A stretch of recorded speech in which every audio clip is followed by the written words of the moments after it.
Hello everyone, good afternoon to all. मैं Pooja, paper 2 law faculty. एक बार मेरे को ऑडियो वीडियो सब क्लियर है, ये बता दीजिए।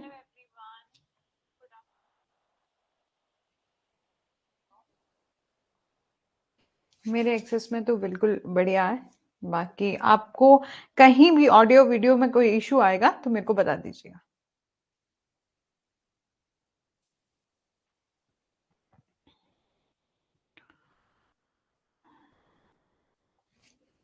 एक दो मिनट वेट कर लेते हैं, तब तक मैं आपको बता दूं, ये हमारे फिलर फॉर्म के व्हाट्सएप ग्रुप है, हमारा टेलीग्राम ग्रुप है। इसमें आप कनेक्ट नहीं हुए हैं तो आप ज्वाइन हो जाइएगा। साथ ही साथ बात करते हैं पेपर 1 पेपर 2 के आपके वेरियस कोर्सेज चल रहे हैं, चाहे आप उनको भी ज्वाइन कर लीजिए। साथ ही साथ आपके यदि फ्रेंड सर्कल में किसी में भी हमारा यूजीसी नेट लॉ का कोर्स या कोई भी कोर्स परचेज करना हो तो आप उनको बोल सकते हैं कि आप पूजा 10 कोड का यूज करेंगे, देन आपको 10% ऑफ मिलेगा।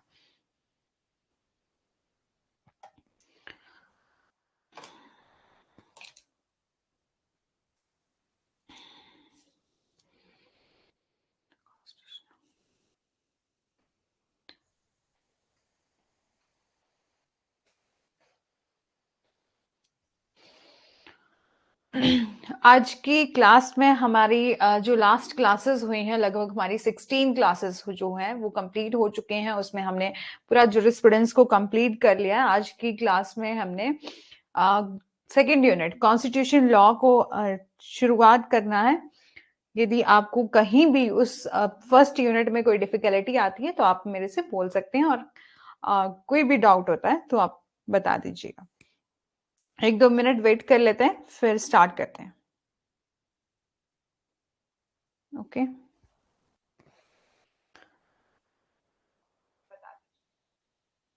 दो मिनट वेट कर लेते हैं। ऑडियो तो बिल्कुल ठीक है।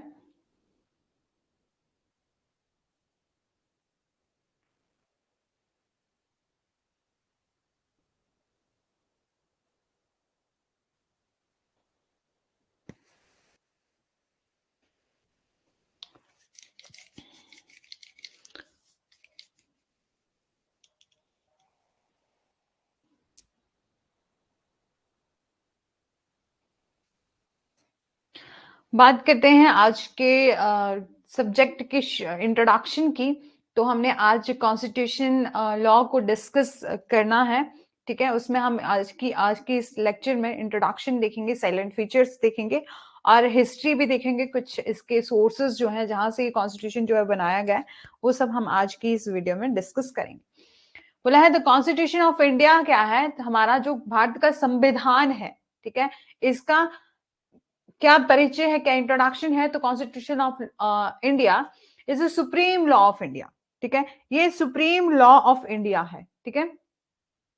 एंड ये it frame fundamental political principle, procedure, practice, right, power and duty of the government. बोला है इसमें फ्रेम किए गए हैं fundamental political principle and procedures, साथ ही साथ फंडामेंटल राइट्स, फंडामेंटल ड्यूटीज और पावर दी गई है, चाहे गवर्नमेंट की अलग अलग वेरियस चाहे गवर्नमेंट के ऑर्गन जो है वो यहाँ डिफाइन किए गए हैं अलग अलग आर्टिकल में, ठीक है। ये इम्पार्ट करता है constitutional supremacy and not parliamentary supremacy को, ठीक है।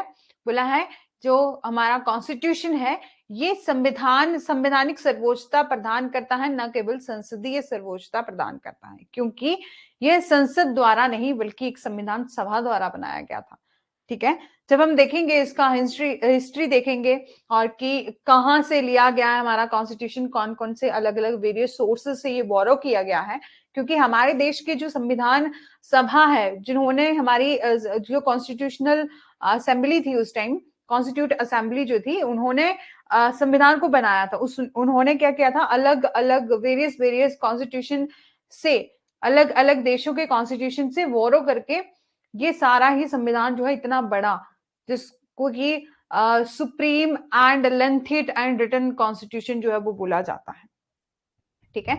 हमारा जो हमारा कॉन्स्टिट्यूशन जो ऑफ इंडिया जो है, जिसमें फंडामेंटल प्रिंसिपल है, प्रोसीजर है, practice right and power and duties जो है वो दिए गए हैं गवर्नमेंट के, बोला है ये इम्पार्ट करता है कॉन्स्टिट्यूशनल सुप्रीमेसी को एंड पार्लियामेंट्री सुप्रीमेसी को, ठीक है, as it is not created by parliament but by the constitute assembly, कि हमारे कॉन्स्टिट्यूशन ऑफ इंडिया को ना केवल पार्लियामेंट ने नहीं बनाया था बल्कि कॉन्स्टिट्यूट असेंबली ने बनाया था और अडॉप्ट किया था पीपल ने।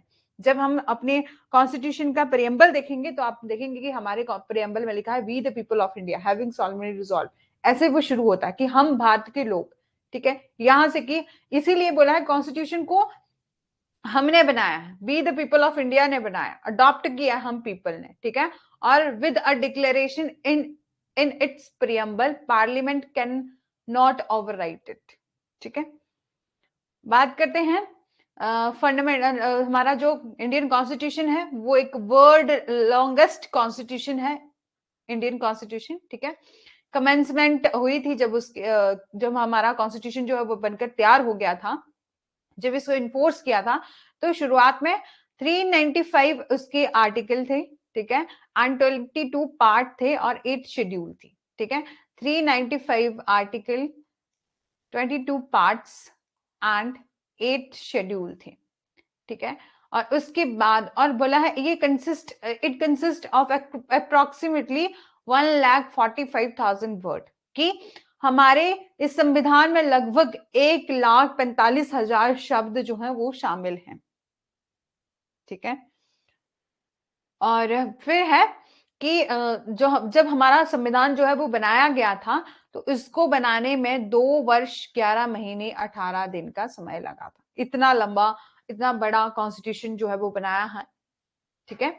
और अभी एट टाइम में currently it has a preamble, ठीक है, एक प्रियम्बल है और 25 पार्ट हैं और 12 शेड्यूल हैं और 5 अपेंडिक्स हैं, ठीक है, और 448 आर्टिकल हैं, 101 अमेंडमेंट है, ठीक है।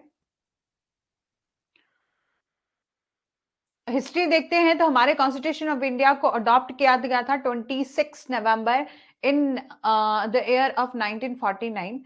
However, it come to effect is 26 January 1950 and 26 January is celebrated as a Republic Day of India.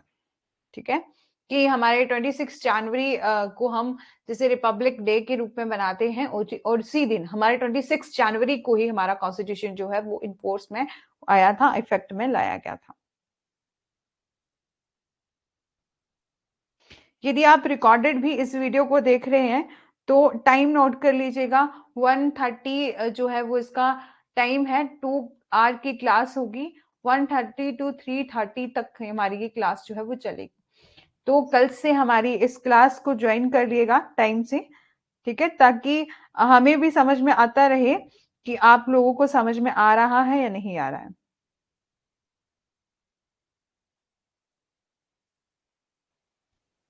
ठीक है, तो हमारा जो बोला, हाँ हिस्ट्री देख ली तो हमने, तो हमारे कॉन्स्टिट्यूशन की हिस्ट्री क्या है, इसको अडॉप्ट किया था 26 नवंबर 1949 को, ठीक है, और उस दिन जब हम रिपब्लिक डे बनाते हैं, ठीक है, हमारे देश का गणतंत्र दिवस जो है वो बनाया जाता है 26 जनवरी को, तो उसी दिन ये इन्फोर्स हुआ था। ये बनकर तैयार कब हुआ था? 26 नवंबर को, ठीक है, 1949 को, और इन्फोर्स में कब लाया गया था? 26 जनवरी 1950 को, ठीक है, ठीक है। और इसी को बोला है, इसको अडॉप्ट किया था by the constituent assembly, by the doctor V R Ambedkar, कौन थे? चेयरमैन थे ड्राफ्टिंग कमेटी के, और वाइडली इसको इनको कंसीडर किया जाता है आर्किटेक्ट ऑफ द कॉन्स्टिट्यूशन, की हमारे कॉन्स्टिट्यूशन को बनाने वाले आर्किटेक्ट उनको माना गया है, ठीक है।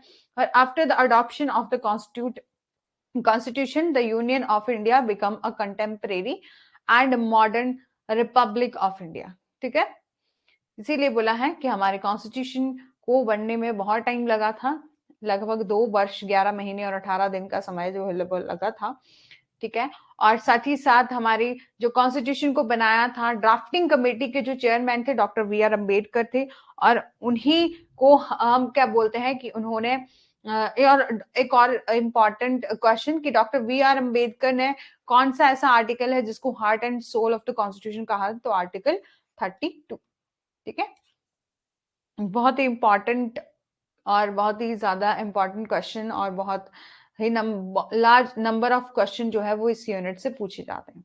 यहाँ आपको सिर्फ केस लॉज एंड कुछ डेफिनेशंस, मतलब जैसे कि हमारे ड्राफ्टिंग कमेटी के चेयरमैन कौन है, ये सब जो है वो आपको देखना पड़ेगा। साथ ही साथ कुछ जो है आर्टिकल, ठीक है, और अमेंडमेंट शेड्यूल्स, ये है काफी ज्यादा इंपॉर्टेंट चीजें हैं। इनको हम डे बाय डे जो है वो डिस्कस करेंगे, ठीक है।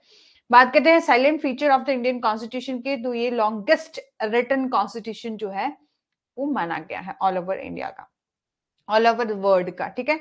हमारे इंडिया का जो कॉन्स्टिट्यूशन है उसको लॉन्गेस्ट रिटन कॉन्स्टिट्यूशन बोला। एक तो सबसे लंबा और दूसरा लिखित, ठीक है, रिटन, ये माना गया है। The most visible and important silent feature of the Indian constitution is that a unique and the lengthiest written constitution of in the world. All over world में हमारा जो इंडिया का कॉन्स्टिट्यूशन है ये सबसे ज्यादा लेंथीएस्ट है और रिटन कॉन्स्टिट्यूशन है।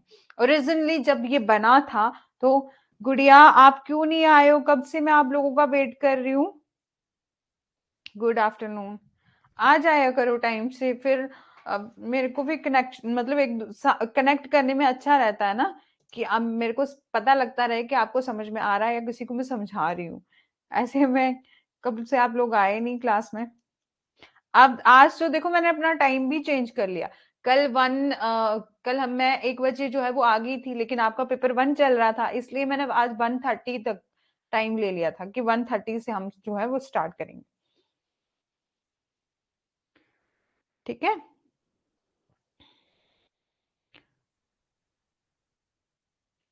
तो एक बार दोबारा से बता देती हूँ, बाकी आप एक बार देख लीजिएगा, ठीक है। तो आज जो है हम नेक्स्ट यूनिट सेकंड कॉन्स्टिट्यूशन को स्टार्ट कर रहे हैं, और इसमें हमने कॉन्स्टिट्यूशन का इंट्रोडक्शन देखा। तो हमारे कॉन्स्टिट्यूशन ज्वाइन दिखता नहीं है। अच्छा, ज्वाइन दिखा ही नहीं।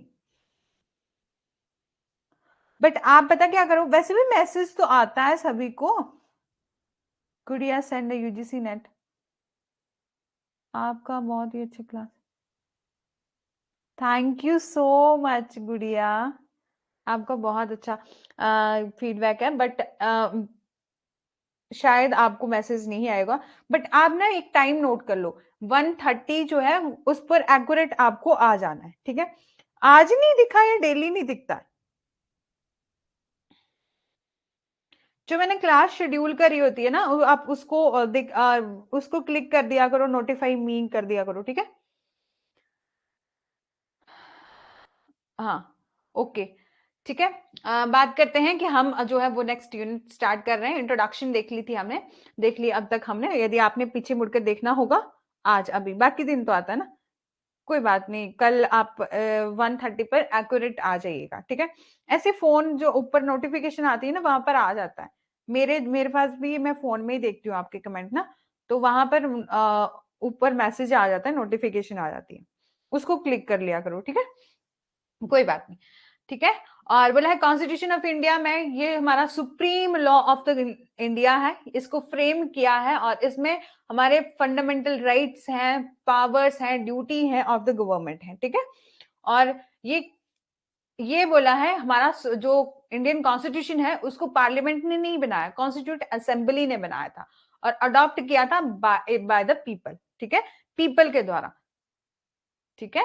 और इसको डिक्लेयर किया था with a declaration of preamble, parliament can not override it, ठीक है।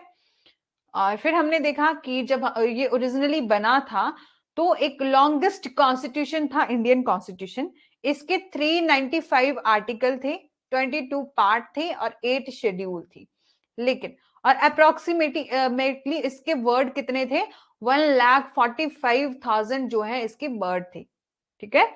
और इसको ये सेकंड, उसके बाद क्या हुआ कि दोबारा उसको एट प्रेजेंट इसके 25 पार्ट हैं, 12 शेड्यूल हैं, 5 अपेंडिक्स हैं, और ये जो आर्टिकल हैं वो बढ़कर कितने हो गए हैं, 448 आर्टिकल हो गए हैं। साथ ही साथ इनकी अमेंडमेंट जो है वो भी 101 जो है वो हो चुकी है, ठीक है। मतलब पहले थे इसके 395 आर्टिकल, ठीक है, 22 पार्ट्स, ठीक है, और 8 शेड्यूल्स, ठीक है, जो कि एट प्रेजेंट में कितने हो गए, एट प्रेजेंट में 448 आर्टिकल, ठीक है, 101 अमेंडमेंट्स और 25 पार्ट्स और 12 शेड्यूल्स, ठीक है, और 5 अपेंडिक्स। कहीं भी गुड़िया समझ में नहीं आएगा तो मेरे को बोल दीजिएगा, ठीक है।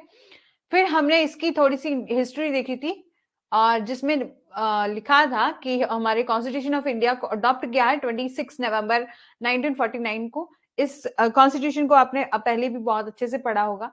ये हमारा जो है, हमारा अच्छा, हमारी कमांड अच्छी रहती है हमारे लॉ स्कूल्स में भी। जूरिस्प्रूडेंस का ये था कि हमने जो लॉ स्कूल में पढ़ा था उससे हम इतना नहीं पढ़ते हैं। उस टाइम हम जूरिस्प्रूडेंस को लेके चलते हैं कि वो इतना ज्यादा इंपॉर्टेंट सब्जेक्ट नहीं है, और हम लोगों को सिर्फ पास होने के लिए, ठीक है, उस सब्जेक्ट को पढ़ते हैं। लेकिन कॉन्स्टिट्यूशन को तो हम बहुत अच्छे से पहले भी पढ़ चुके होते हैं, ठीक है। तो कहीं भी कोई प्रॉब्लम होगी तो मेरे को खुद ही बता दीजिएगा, ठीक है।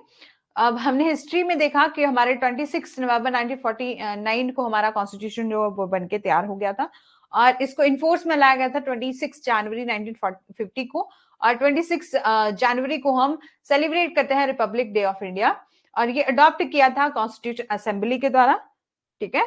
और डॉक्टर वी आर अम्बेडकर जो है वो ड्राफ्टिंग कमेटी के चेयरमैन हैं, जिन्होंने कॉन्स्टिट्यूशन की ड्राफ्टिंग करी थी, और उन्हें आर्किटेक्ट ऑफ द कॉन्स्टिट्यूशन भी कहा जाता है।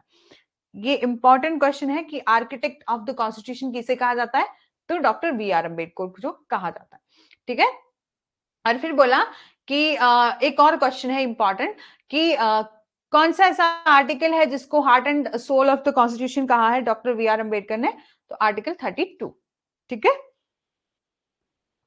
और साइलेंट फीचर थे, feature of the Indian constitution है, ये काफी ज्यादा इंपॉर्टेंट है। यहाँ हमने सिर्फ इंट्रोडक्शन में आज हमने साइलेंट फीचर डिस्कस करने हैं, साथ ही साथ हमने इसका इंट्रोडक्शन, हिस्ट्री, साइलेंट फीचर, थोड़ा सा प्रियम्बल और सोर्सेस कि ये हमारा कॉन्स्टिट्यूशन जो कहां से लिया गया, ये सब जो है वो डिस्कस करना, ठीक है। Silent feature of the Indian constitution क्या है, बोला है कि हमारा जो कॉन्स्टिट्यूशन है वो लॉन्गेस्ट रिटन कॉन्स्टिट्यूशन है ऑल ओवर द वर्ल्ड, ठीक है। हमारे जितना भी हमारा वर्ल्ड है और सभी कंट्रीज में हमारा कॉन्स्टिट्यूशन जो है वो बड़ा कॉन्स्टिट्यूशन है, और दूसरा रिटन कॉन्स्टिट्यूशन है, ठीक है। Most visible and important silent feature क्या है, कॉन्स्टिट्यूशन क्या है हमारा, यूनिक है एंड लेंथीएस्ट कॉन्स्टिट्यूशन है, क्योंकि ओरिजिनली जब इसे बनाया गया था 395 आर्टिकल,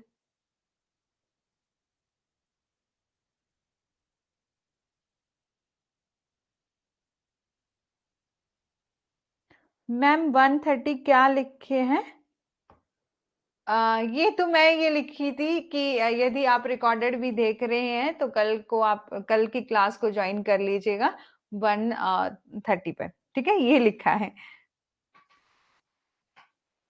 क्योंकि पहले कोई आया नहीं था ना, तो फिर मैं अकेली थी, तो फिर मैंने तो बोला था कि यदि आप रिकॉर्डेड भी इस क्लास को देख रहे हैं तो कल टाइम से ज्वाइन हो जाइएगा, ठीक है गुड़िया, ओके। बोला है जब हमारे कॉन्स्टिट्यूशन को बनाया गया था तो 22 पार्ट्स थे, 8 शेड्यूल थे, लेकिन उसके बाद जैसे जैसे टाइम चेंज होता गया, अमेंडमेंट्स आती गई, इसमें 448 आर्टिकल एंड 12 शेड्यूल्स जो हैं वो एट प्रेजेंट है। यहाँ पर ऐसा नहीं होता है कि हमारे कॉन्स्टिट्यूशन, हमारे आर्टिकल की संख्या जो है बढ़ा दी गई, ऐसा नहीं है।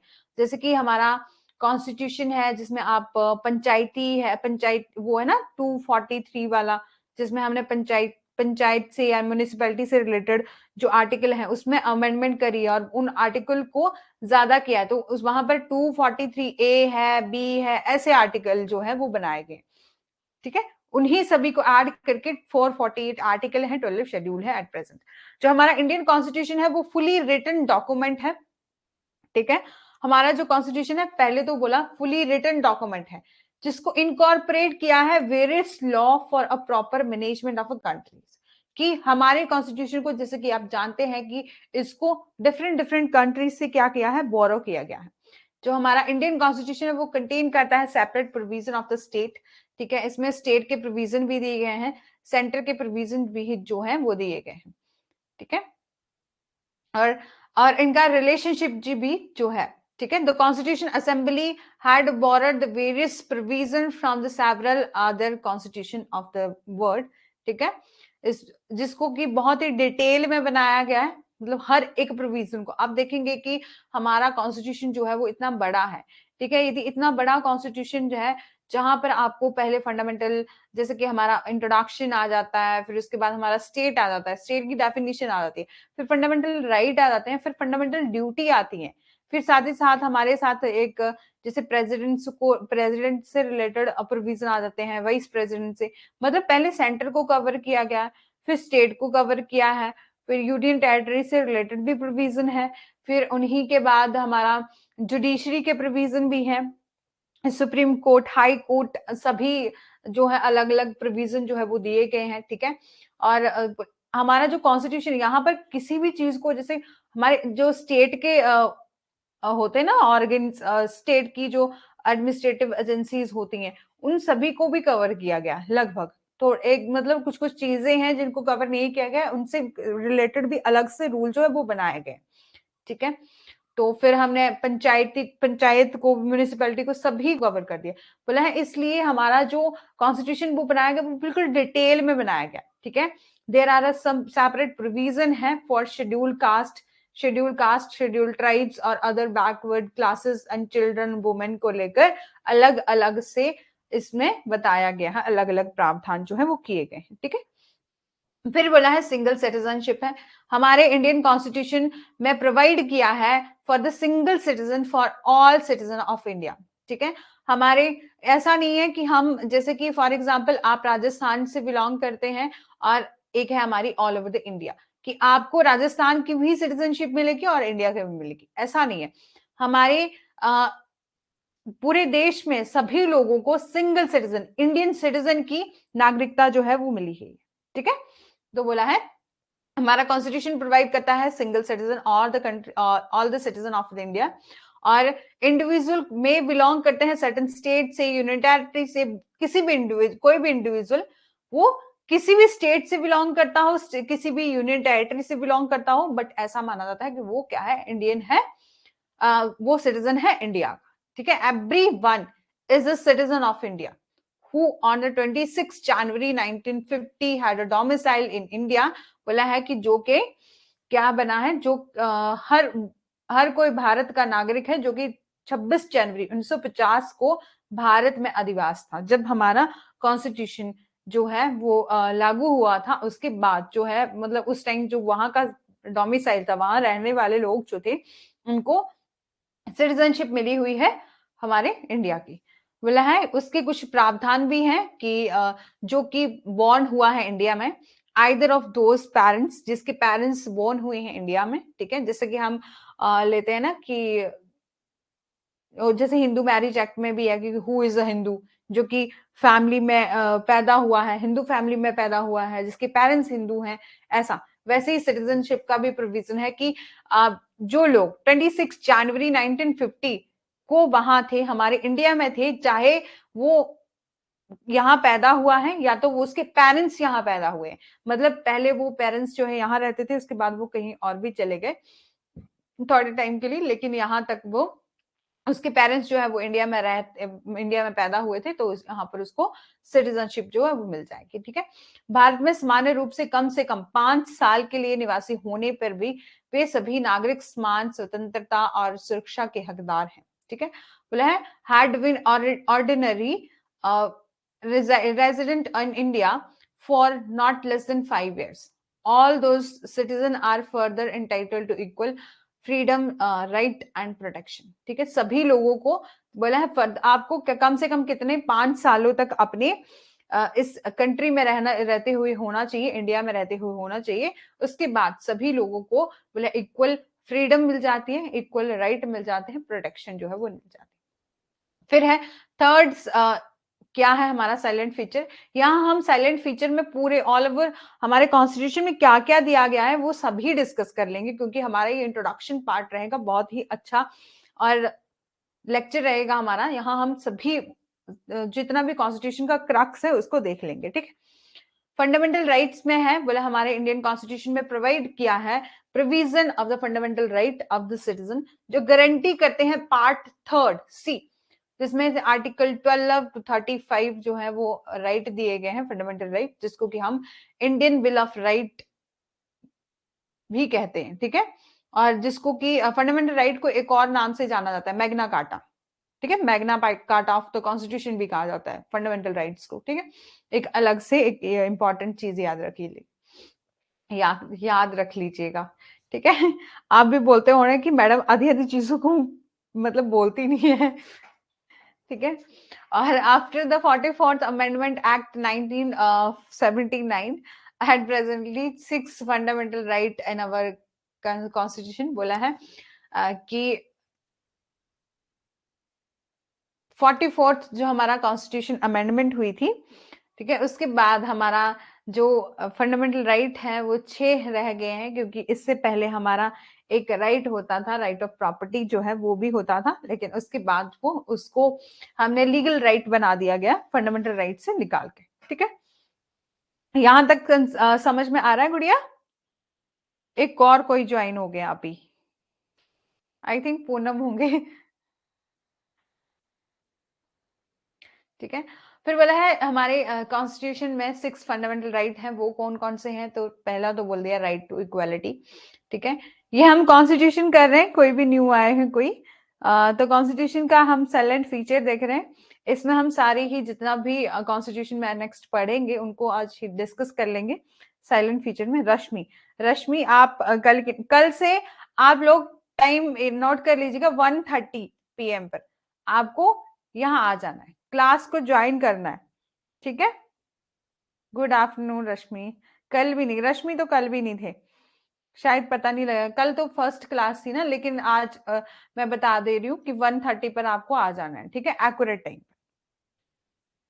कल मैंने पहले तो हमारी 2 क्लासेस हो रही है ना अभी, तो 1 to 3 रखा था टाइम, 2 क्लासेस का इकट्ठा ही, लेकिन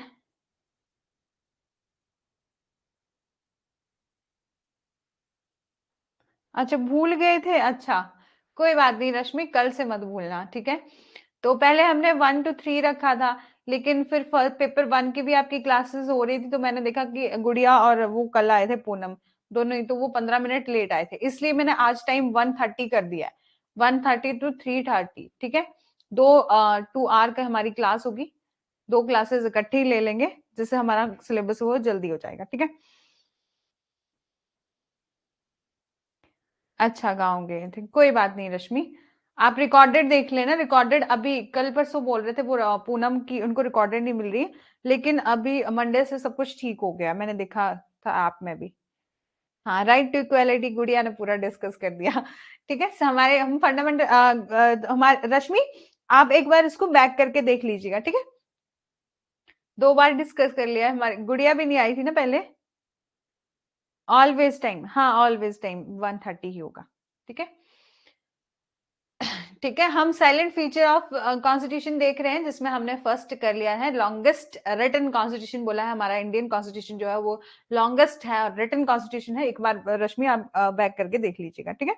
और फिर हमारा कॉन्स्टिट्यूशन जो है इसमें सिंगल सिटीजनशिप का भी प्रावधान है, ये हमने देख लिया है, ठीक है। उसके बाद फंडामेंटल राइट्स जो है वो दिए गए हैं, तो पहले बोला है हमारे पहले कॉन्स्टिट्यूशन में कितने थे, हमारे 7 राइट थे, लेकिन बाद में 44th अमेंडमेंट हुई, जिसमें हमारा राइट टू प्रॉपर्टी एक राइट था, जिसको कि यहाँ से रिमूव करके, फंडामेंटल राइट से रिमूव करके एक लीगल राइट जो है वो बना दिया गया, ठीक है।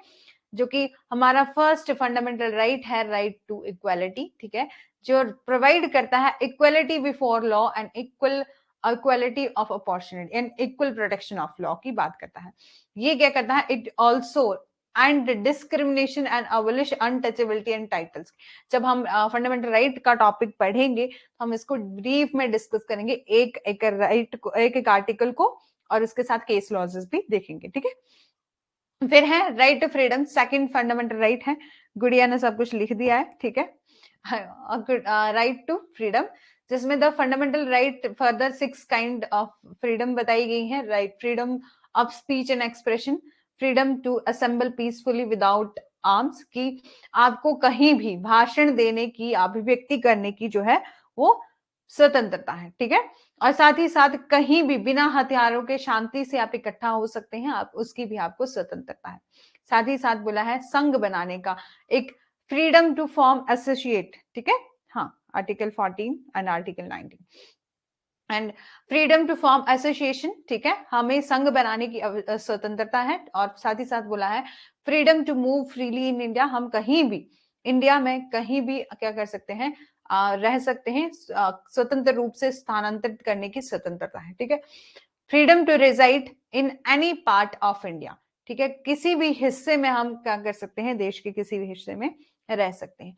Freedom of adopting any profession, trade और ऑक्यूपेशन, किसी भी पेशे में हम क्या कर सकते हैं, कोई भी काम कर सकते हैं, व्यवसाय कर सकते हैं, व्यापार कर सकते हैं, इन सभी की स्वतंत्रता है। रश्मि, आप कल की क्लास भी देख लीजिएगा, ठीक है, वो हमारा लास्ट क्लास था ज्यूरिस्प्रूडेंस का, इसमें हमने पूरे ज्यूरिस्प्रूडेंस को दोबारा से चार्ट के थ्रू ही डिस्कस किया था, ठीक है। बात करते हैं नेक्स्ट की, freedom of right to freedom of religion. ये जो राइट है, फंडामेंटल राइट, मौलिक अधिकार, ये ग्रांट करता है इंडिविजुअल को राइट टू बिलीव, प्रोफेस और वर्शिप एनी रिलीजन, किसी भी धर्म में विश्वास करने, मानने और पूजा करने का अधिकार जो है वो प्राप्त है, ठीक है। The state does not have a common religion, के स्टेट का कभी बोला है कॉमन रिलीजन नहीं है, ऐसा नहीं है कि हमारे इंडिया में सिर्फ हिंदू ही रहते हैं या मुस्लिम ही रहते हैं। हमारे इंडिया जो है में क्या है, डिफरेंट रिलीजन के लोग जो है वो इकट्ठे ही रहते हैं, ठीक है। मतलब हमारा बहुत ही बहुधर्मी देश है, जिसमें सभी लोग मिलजुल कर भाईचारे की भावना से रहते हैं, हिंदू मुस्लिम सिख ईसाई आपस में है, भाई भाई का जो है हम अपनाते हैं इस प्रोविजन को, ठीक है। बोला है कि स्टेट का कभी भी बोला है अपना कोई कॉमन रिलीजन नहीं है, ये गारंटी करता है right to establish and maintain any religious institution को, ठीक है। No person can be compelled to follow a particular person, मतलब किसी भी पर्सन को, किसी भी व्यक्ति को किसी विशेष धर्म का पालन करने के लिए मजबूर जो है वो नहीं किया जाएगा, ठीक है। बोला है कल्चर फॉर एंड कल्चरल और एजुकेशनल राइट, हमारा जो नेक्स्ट राइट है, ये फंडामेंटल राइट बोला है गारंटी करता है ऑल माइनॉरिटीज को, minority right to maintain, develop and further teach their the language and culture, ठीक है। कि सांस्कृतिक और हमारा शैक्षणिक अधिकार क्या है, मौलिक अधिकार सभी अल्पसंख्यक, जो भी माइनॉरिटी को क्या बोला जाता है, अल्पसंख्यक, जो लोग माइनॉरिटी क्या होता है कि मतलब फॉर एग्जाम्पल के लिए, जैसे किसी एरिया में, जैसे हमारे एरिया में क्या है, हिंदू जैसे 100% ले लेते हैं, तो यदि 70% हिंदू हैं और जो है वो 20% जो है वो मुस्लिम है, तो यहाँ मान लिया जाएगा कि यहाँ माइनॉरिटी क्या है, मुस्लिम कम्युनिटी की माइनॉरिटी, जो भी जिस भी कास्ट या जिस भी रिलीजन या जिस भी कैटेगरी के लोग जो है कम होते हैं, उनको हम माइनॉरिटी जो है वो कंसीडर करते हैं, ठीक है। minority a right to maintain, develop and further teach their language and religion, culture, ठीक है।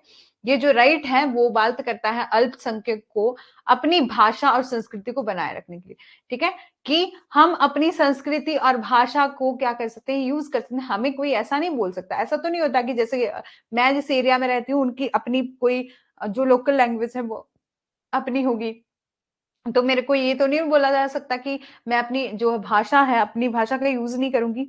हाँ, मुस्लिम क्रिश्चियन, ठीक है। और ये मुस्लिम क्रिश्चियन ये दोनों ही जैसे कि कहीं कहीं तो माइनॉरिटी में ही आते हैं, लेकिन कहीं कहीं जो है वो मुस्लिम है भी ज्यादा है, जैसे दिल्ली जैसे इलाकों में जो कहीं कहीं जैसे किसी किसी एरिया में मुस्लिम भी ज्यादा है, लेकिन ज्यादातर हमारे देश में ऐसा ही माना जाता है कि सभी धर्मों के लोग, हिंदू मुस्लिम सिख ईसाई जो है वो सभी इकट्ठे होके रहते हैं, ठीक है। फिर बात करते हैं कि ये जो राइट है कल्चर एंड एजुकेशन राइट, ये प्रोवाइड करता है right to establish, maintain, administer their own education institution, अपने शैक्षणिक संस्थान की स्थापना करना और प्रशासन करना, उसका भी ये अधिकार भी प्रदान करता है इसको, ठीक है। और फिर है नेक्स्ट हमारा कि right against exploitation, this is a fifth right है हमारा, फंडामेंटल राइट प्रोहिबिट करता है फोर्स लेबर को, कि कहीं भी क्या किया जाएगा, बाल श्रम नहीं किया जाएगा, जो भी बच्चे 14 साल से छोटे हैं वो कहीं भी किसी भी जगह में काम नहीं करेंगे, चाहे वो जैसे बोलते हैं ना इंडस्ट्री हजार्डस एरिया है या नहीं है, उसको बैन ही किया है कि छोटा बच्चा जो 14 साल से छोटा है वो काम नहीं करेगा, क्योंकि आपने एक तरफ तो एजुकेशन से रिलेटेड भी प्रोविजन बनाया है कि जहां से बोला है 6 से लेकर 14 साल के बच्चे को कंपल्सरी एंड फ्री एजुकेशन दी जाएगी, ठीक है, वो भी बनाया है। तो दूसरी तरफ ऐसा भी बनाया है, ये अच्छी बात है कि यहाँ पर बोला है कि 14 साल से छोटा बच्चा जो है वो काम नहीं करेगा, क्योंकि उसके लिए अलग से हमने फ्री एंड कंपल्सरी एजुकेशन का सिस्टम जो है वो बनाया है। तो बच्चे क्यों अनपढ़ रहे, क्यों ये सब करें? क्योंकि हमारे जो गवर्नमेंट के स्कूल्स है, अब तो हमारी शिक्षा जो है काफी ज्यादा अच्छी हो चुकी है। अच्छे गवर्नमेंट स्कूल्स में अच्छी पढ़ाई होती है और साथ ही साथ उनको मिड डे मील जैसी योजनाओं में खाना भी मिलता है, ठीक है। तो बोला है कि इसीलिए जो हमारा फंडामेंटल राइट है ये बात करता है, प्रोहिबिट करता है फोर्स लेबर की, चाइल्ड लेबर की, ठीक है। कहीं भी किसी को भी जबरन जो है वो श्रम नहीं कराया किसी के साथ, कुछ भी जरूरी नहीं है बच्चों को, चाइल्ड लेबर को तो प्रोहिबिट किया ही है, लेकिन कहीं भी फोर्स लेबर भी नहीं होगी। हर एक इंडिविजुअल को राइट है कि वो अपना काम अपनी मर्जी से अपने इच्छा से कर सकता है, कहीं भी इसको फोर्स जो है वो नहीं किया जाएगा, ठीक है। एंड ह्यूमन ट्रैफिकिंग को भी रोका गया। ये राइट इंश्योर करता है protection to individual against the various human atrocities को, ठीक है। और जो हमारा नेक्स्ट राइट है, हमारा सिक्स्थ फंडामेंटल राइट, जिसमें बोला है राइट टू कॉन्स्टिट्यूशनल रेमेडीज, कहीं भी आपके साथ कहीं भी, जिसको heart and soul of the constitution भी बोला गया है डॉक्टर बी आर अम्बेडकर के द्वारा। ये इंपॉर्टेंट क्वेश्चन जो है वो पूछा जाता है, heart and soul of the constitution भी इसे बोला गया है, ठीक है। बोला है ये कहीं भी, ये सारे हमें फिफ्थ फंडामेंटल राइट दिए गए हैं, इनमें से भी बीच बीच में से बहुत, जैसे कि यदि आपको फ्रीडम का भी राइट है तो उसके बाद भी राइट टू फ्रीडम है, उसके अंदर भी आपको कितनी ही फ्रीडम दी गई है। यदि आपको राइट टू इक्वेलिटी दिया है तो राइट टू इक्वेलिटी के अंदर भी कितनी ही इक्वेलिटी दी गई है कि आपको क्या है कहीं भी जैसे कि आप क्या कर सकते हैं, एक तो मेरे माइंड से डाइवर्ट हो जाता है सब कुछ। फिर बोला कि जैसे कि आपको इक्वालिटी दी गई है ना, तो इक्वालिटी जब बात करते हैं अपॉर्चुनिटी की भी इक्वालिटी होगी कि आप जॉब के सेक्टर में भी इक्वल होंगे, और साथ ही साथ आपके अनटचेबिलिटी जैसा बिहेव नहीं किया जाएगा, आपको अनटचेबल नहीं किया, मतलब छुआछूत जैसी भावना वो कहीं भी नहीं होगी, आपके साथ कहीं भी कुछ नहीं हो सकता। आपको कास्ट रेस रंग जो जाति के भेद के नाम पर कहीं भी आपके साथ कोई भेदभाव जो है वो नहीं होगा, ठीक है। इन सभी, जैसे कि इक्वालिटी का राइट दिया गया है तो उसमें भी फर्दर आपको बहुत छोटी छोटी चीजें दी गई हैं, आपके साथ कहीं भी कोई प्रॉब्लम होती है, कोई भी आपका राइट जो है वायलेट होता है, तो आप क्या कर सकते हैं, हमारे आर्टिकल 32 के अंडर क्या है प्रोविजन है, हम कहा जा सकते हैं, supreme court and high court जा सकते हैं, किस लिए, फंडामेंटल राइट की इन्फोर्समेंट करवाने के लिए, ठीक है। ये इंश्योर करता है effective enforcement of all the fundamental rights and protection from the violation of these right, ठीक है। ये आर्टिकल जो है वो supreme court and high court के लिए बोला है, have to be power to ensure a writ, यहां पर आप रिट फाइल करके अपने राइट की एनफोर्समेंट जो है वो करवा सकते हैं।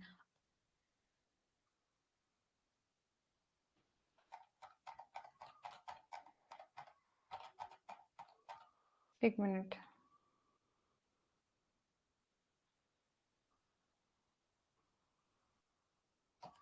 हाँ, जो सुप्रीम कोर्ट में आर्टिकल 32 एंड हाई कोर्ट में 226 में जाकर आप क्या कर सकते हैं, अपनी रिट फाइल करके अपने राइट को इन्फोर्स जो है वो करवा सकते हैं, ठीक है। अब बात करते हैं फोर्थ हमारा, हाँ गुड़िया 226 हाई कोर्ट्स का प्रोविजन है, यहाँ आप हाई कोर्ट में रिट फाइल करके आप क्या कर सकते हैं, अपने फंडामेंटल राइट की इन्फोर्समेंट करवा सकते हैं। ये था हमारा थर्ड, जैसे कि हमने सिंगल सिटीजनशिप देखा, थर्ड हमारा जो साइलेंट फीचर है वो था हमारा फंडामेंटल राइट। फंडामेंटल राइट को भी हमने डिस्कस कर लिया है। बात करते हैं फंडामेंटल ड्यूटीज को, तो हमारा पार्ट 4A जो है आर्टिकल 51A, जिसमें दिया गया है प्रोविजन फंडामेंटल ड्यूटीज का।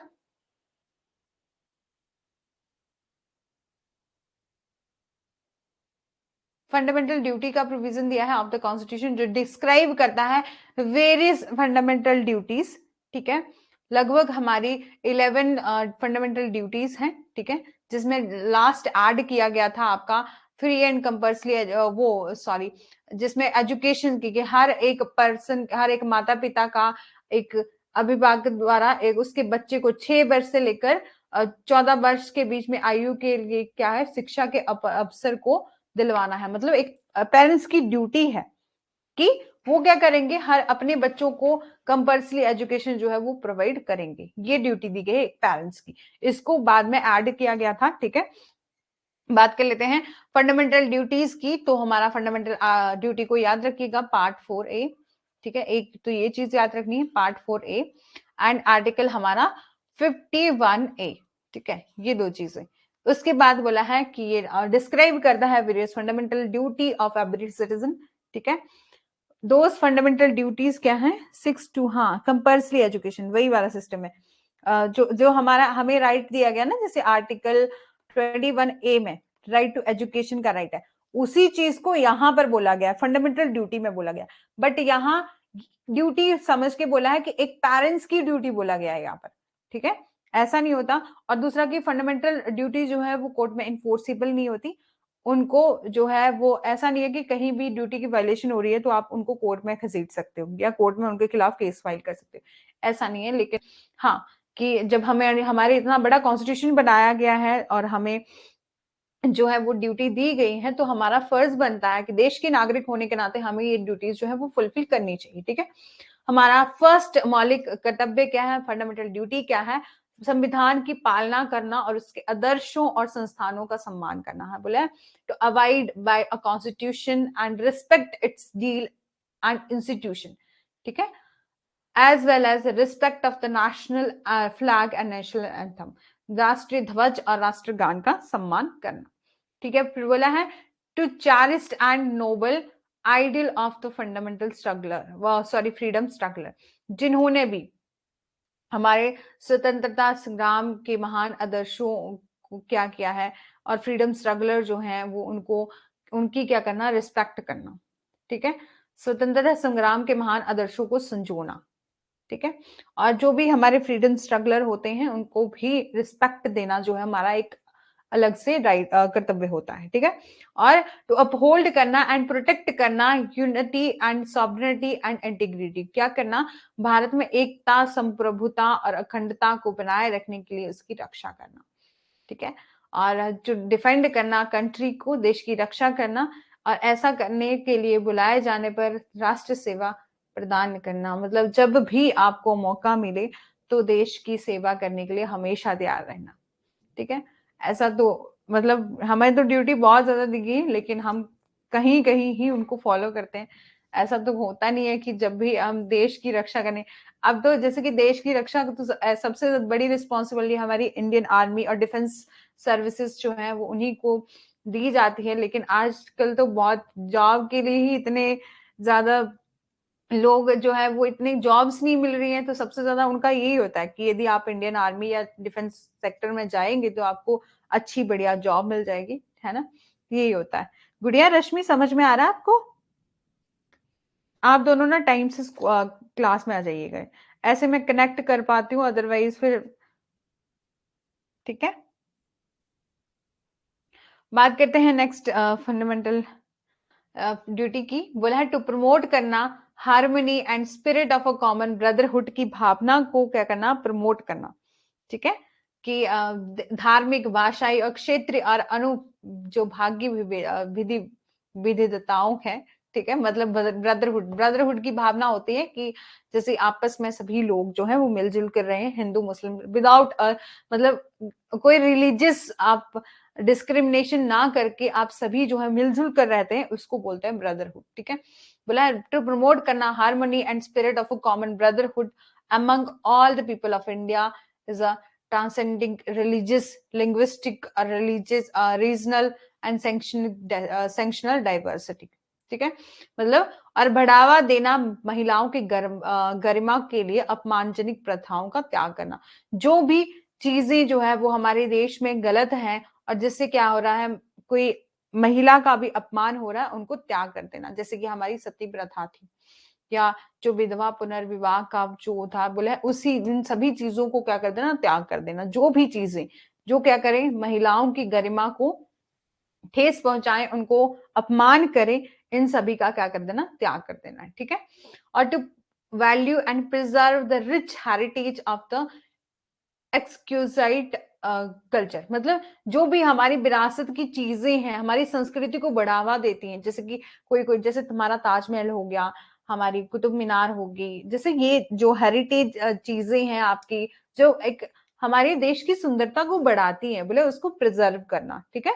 और बोला टू प्रोटेक्ट करना, इम्प्रूव करना natural environment including the forest, lake, river, wild life and have a compassion for a living creature.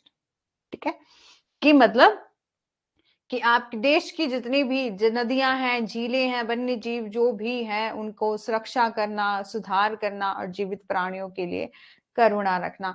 ऐसा नहीं है कि मतलब अभी तो काफी ज्यादा, पहले लोग शिकार खेलते थे, जैसे राजा महाराजाओं का टाइम होता ना, तो लोग शिकार खेलते थे, तो उसको भी अब बैन कर दिया गया है कहीं कहीं। मतलब किसी किसी जानवर को तो आप बिल्कुल भी नहीं मार सकते, यदि आप उनको मारोगे तो फिर आपको खतरनाक वाली सजा होने वाली है।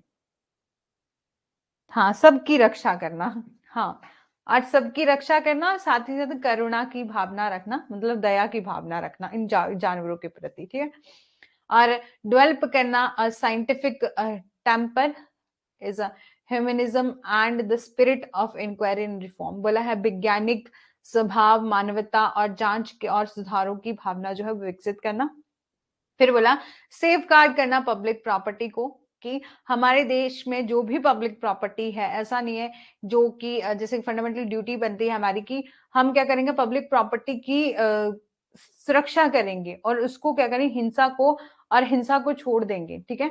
लेकिन जैसे कहीं भी कोई, जैसे पीछे जैसे हमारा जो सॉरी, जैसे कि हमारा आया था ना अग्निवीर का, तो भी लोगों ने बहुत, जो बच्चे हैं जिन्होंने आर्मी के लिए वो प्रिपेयर कर रहे थे, तो उन्होंने बहुत ज्यादा हंगामे किए थे कि गाड़ियां जला देंगे, रेलगाड़ियां जला देंगे, बसेस जला देंगे, पब्लिक प्रॉपर्टी को वो पूरी तरह सत्यानाश कर रहे थे उन चीजों का। तो बोला ऐसा नहीं करना है, ठीक है, कि सेफ गार्ड जो है वो बनाए रखना है, सुरक्षा जो है वो बनाई रखनी है पब्लिक प्रॉपर्टी की, ठीक है, और हिंसा को छोड़ना है, ठीक है।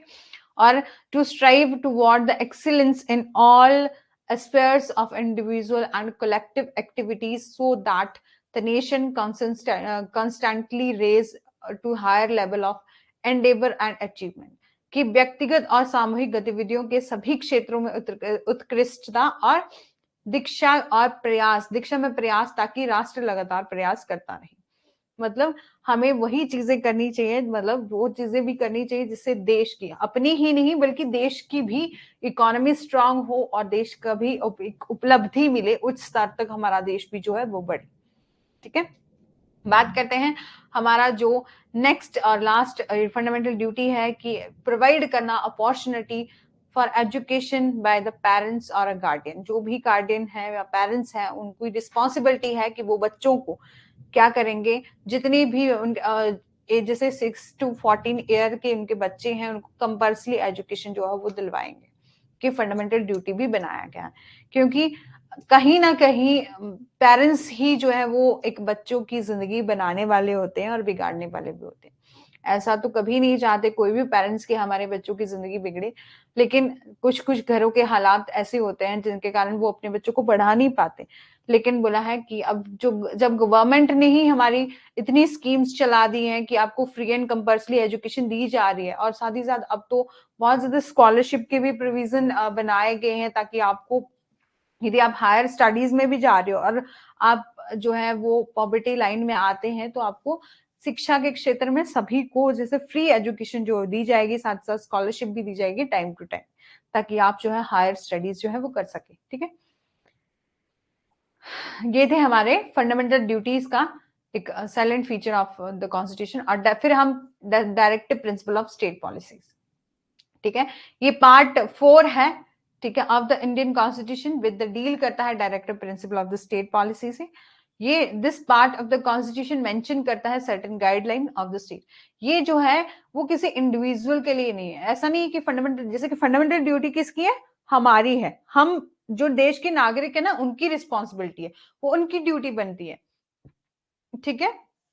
लेकिन ये जो है directive principle of the state policy, ये किसकी किसको दी गई है directive principle of the state policy, state को, ठीक है। यहां पर हमारी कोई जो है वो कहीं भी कोई हमारी जो भूमिका नहीं रहती है, ये सारी स्टेट के ऊपर लागू होती है। ठीक है, बोले जो हमारा पार्ट 4 है ऑफ इंडियन कॉन्स्टिट्यूशन डील करता है directive principle of the state policy. This part of the constitution mention करता है सर्टेन गाइडलाइन, कुछ गाइडलाइन मेंशन की गई है स्टेट को, और इसका ऑब्जेक्टिव क्या है, सोशियो इकोनॉमिक डेवलपमेंट करना, कि सोशल और इकोनॉमिक डेवलपमेंट करना देश को, स्टेट में। ठीक है, और three government of the all three government of the country, centre, state और लोकल। ठीक है, expected to frame a welfare policy, की बोला है कि हाँ, इस जो हमारे directive principle of the state policy में क्या दिया गया है, जो भी हमारी थ्री गवर्नमेंट है, जैसे कि पहले आ गया हमारा सेंट्रल गवर्नमेंट, फिर आ गया स्टेट गवर्नमेंट, और जो हमारी लोकल गवर्नमेंट है। ठीक है, लोकल गवर्नमेंट है, ये इससे एक्सपेक्ट किया जाता है कि ये तीनों ही क्या करेंगे, ऐसी पॉलिसीज बनाएंगे जिससे क्या होगा, हमारे वेलफेयर हो सके, जितने भी सिटीजन है, जनता है जो भी देश की, उनको वेलफेयर जो है, उनका बेनिफिट जो है वो हो सके, according with the part of the constitution, and however these policies are not enforceable in court of law. और ये पॉलिसी है, ऐसा है कि इन दोनों इन जो ये directive principle of the state policy है, ये कहीं भी इन्फोर्स नहीं होगी कोर्ट में। ठीक है, कि इनको इन्फोर्स नहीं करा जाएगा, ऐसा नहीं है कि कल को directive principle of the state policy की कहीं वायलेशन होती है तो कोर्ट में इन्फोर्स करवाया जा सकता है, तो नहीं करवाया सकता। हमारा फंडामेंटल राइट ही एक बहुत ही बड़ा स्ट्रॉन्ग कंसेप्ट है, और जो बेसिक स्ट्रक्चर के अंडर भी आता है हमारे कॉन्स्टिट्यूशन की, वही उसी को हम क्या कर सकते हैं, वो उसका बहुत बड़ा रोल है, और उसको क्या कर सकते हैं कि आप इन्फोर्स भी करवा सकते हैं, साथ ही साथ आपको राइट हमारे सुप्रीम कोर्ट में भी दिए हैं कि आप डायरेक्ट, ऐसा कभी होता है कि आपको किसी सिंपल कोई केस करना हो और आप क्या करो कि सीधे ही जाके सुप्रीम कोर्ट या हाई कोर्ट में केस कर दो, तो ऐसा नहीं होता। लेकिन आप जब फंडामेंटल राइट की बात करते हैं तो आप डायरेक्ट केस जो है वो कर सकते हैं। ठीक है, सुप्रीम कोर्ट में भी एंड हाई कोर्ट में भी। हाँ रश्मि, पब्लिक वेलफेयर के लिए ये directive principle of the state policy जो है वो है ही पब्लिक वेलफेयर के लिए।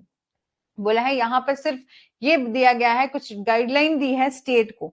ठीक है, स्टेट को गाइडलाइन दी है, और ऑब्जेक्ट की किस लिए, इस ऑब्जेक्टिव से कि वो क्या करें, सोशियो इकोनॉमिक डेवलपमेंट करें, सोशल और इकोनॉमिक डेवलपमेंट। ये जो भी हमारी जो थ्री ऑर्गन है, थ्री गवर्नमेंट है, गवर्नमेंट ऑफ कंट्री है, ठीक है, हमारा जो सेंटर है, स्टेट है, लोकल है, वो क्या करें, उनसे एक्सपेक्ट किया जाता है कि वो क्या करेंगे, फंडामेंटल राइट कर। हाँ फंडामेंटल राइट, नहीं नहीं फंडामेंटल राइट नहीं करे गुड़िया, ये तो हम साइलेंट फीचर देख रहे हैं। जब हम फंडामेंटल राइट देखेंगे तो फिर हमारे एक दो दिन तो लग ही जाएंगे, क्योंकि हमने उसमें केसेस भी देखने हैं ना। ये तो हम डायरेक्टिव प्रिंसिपल सॉरी वो देख रहे हैं साइलेंट फीचर। इसमें हमने सब आज के लेक्चर में हमारा क्या रहेगा, इंट्रोडक्शन रहेगी, जो हमने देख लिया है, थोड़ी सी हिस्ट्री देख ली, बहुत ज्यादा नहीं करवाई क्योंकि बहुत ज्यादा से क्वेश्चन आते भी नहीं है। ठीक है, आपसे कहाँ पूछा जाएगा कि हमारा जो हिस्ट्री में ज्यादा नहीं पूछा जाता। ठीक है, और फिर हमने साइलेंट फीचर देखेंगे। साइलेंट फीचर में क्या है कि आपको एक ओवरव्यू मिल जाएगा, जैसे कि हमने फंडामेंटल राइट देख लिया और फंडामेंटल ड्यूटी देख ली, अब हम directive principle of the state policy भी देख रहे हैं। ठीक है, उसी के हम अकॉर्डिंग आगे भी डिस्कस करेंगे। कल का हमारा रहेगा एक तो प्रियम्बल, और साथ ही साथ कुछ आर्टिकल भी हम स्टार्ट कर लेंगे। ठीक है, ये सब जो है फिर धीरे धीरे हमें पूरे आर्टिकल लगभग हम या तो 9 या 10 डेज में हमें इसे कंप्लीट करना है, क्योंकि हमारे पास इतना टाइम भी नहीं है ना। बट अब तो ठीक हो गया कि हमें 2 आवर की क्लास मिल गई है, अदरवाइज तो हमारा जैसे एक कितना टाइम हुआ, हाँ एक 1 आवर तो हो ही गया है, 1 घंटा तो हो ही गया है, इसमें हमारा ही कंप्लीट नहीं होना था ना। फंडामेंटल ड्यूटी देख ली है, directive principle of the state भी देख लिया, एक एग्जाम्पल भी दिया गया है, यदि आप पढ़ना चाहें तो आपको नोट्स मिल जाएंगे। और रश्मि आपको नोट्स मिल गए, आपने उस दिन बोला था मेरे को नोट्स नहीं मिल रहे हैं।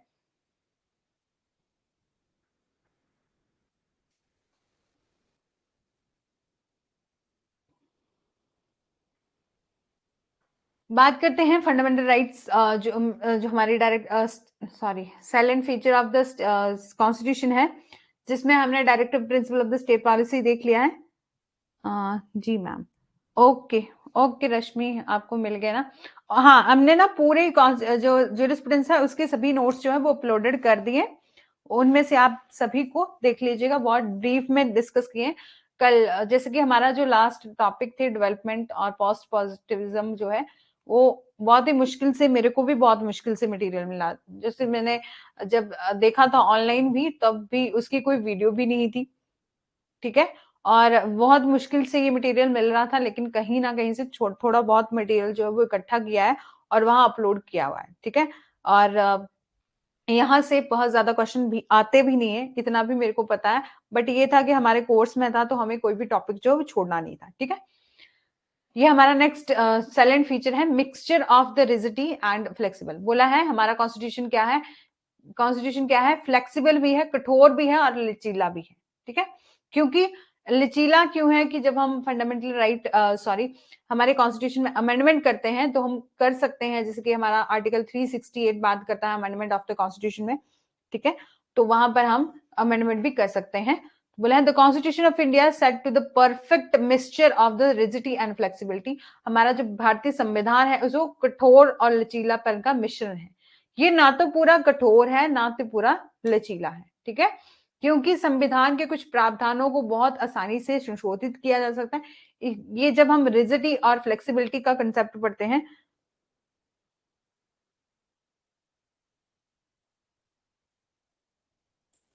मैम आपने जूरिस्प्रूडेंस बेस्ट स्ट्राइक कर से कर दिया। हाँ, वो तो हमारा कंप्लीट हो गया, लेकिन थैंक यू रश्मि गुड़िया, आप दोनों का भी। एक और आ रहे थे पहले, कौन थे वो, लक्ष्मी। हाँ, वो नहीं आ रही आजकल क्लास में, ठीक है। बोला है मिक्सचर, हम मिक्स रिजिडिटी एंड फ्लेक्सिबिलिटी किससे लेते हैं कि हमारे अमेंडमेंट के कैसे प्रोविजन है। यहां से हमें पता चलता है कि हमारा फंडामेंटल राइट सॉरी हमारा कॉन्स्टिट्यूशन जो वो रिजिड है या फ्लेक्सिबल है, कठोर है, लचीला है, हम किस तरह से इसमें अमेंडमेंट जो है वो कर सकते हैं, ठीक है। बोला द कॉन्स्टिट्यूशन ऑफ इंडिया, जिसको हम कहते हैं परफेक्ट मिक्सचर है रिजिडिटी और फ्लेक्सिबिलिटी का, ठीक है। और ये तो ना तो बहुत ही ज्यादा रिजिड है ना ही फ्लेक्सिबल है, क्योंकि इसके कुछ प्रोविजन को हम क्या कर सकते हैं, बहुत इजीली और कम्प्लेक्स मोड से क्या करते हैं, प्रोसेस से हम अमेंड कर सकते हैं।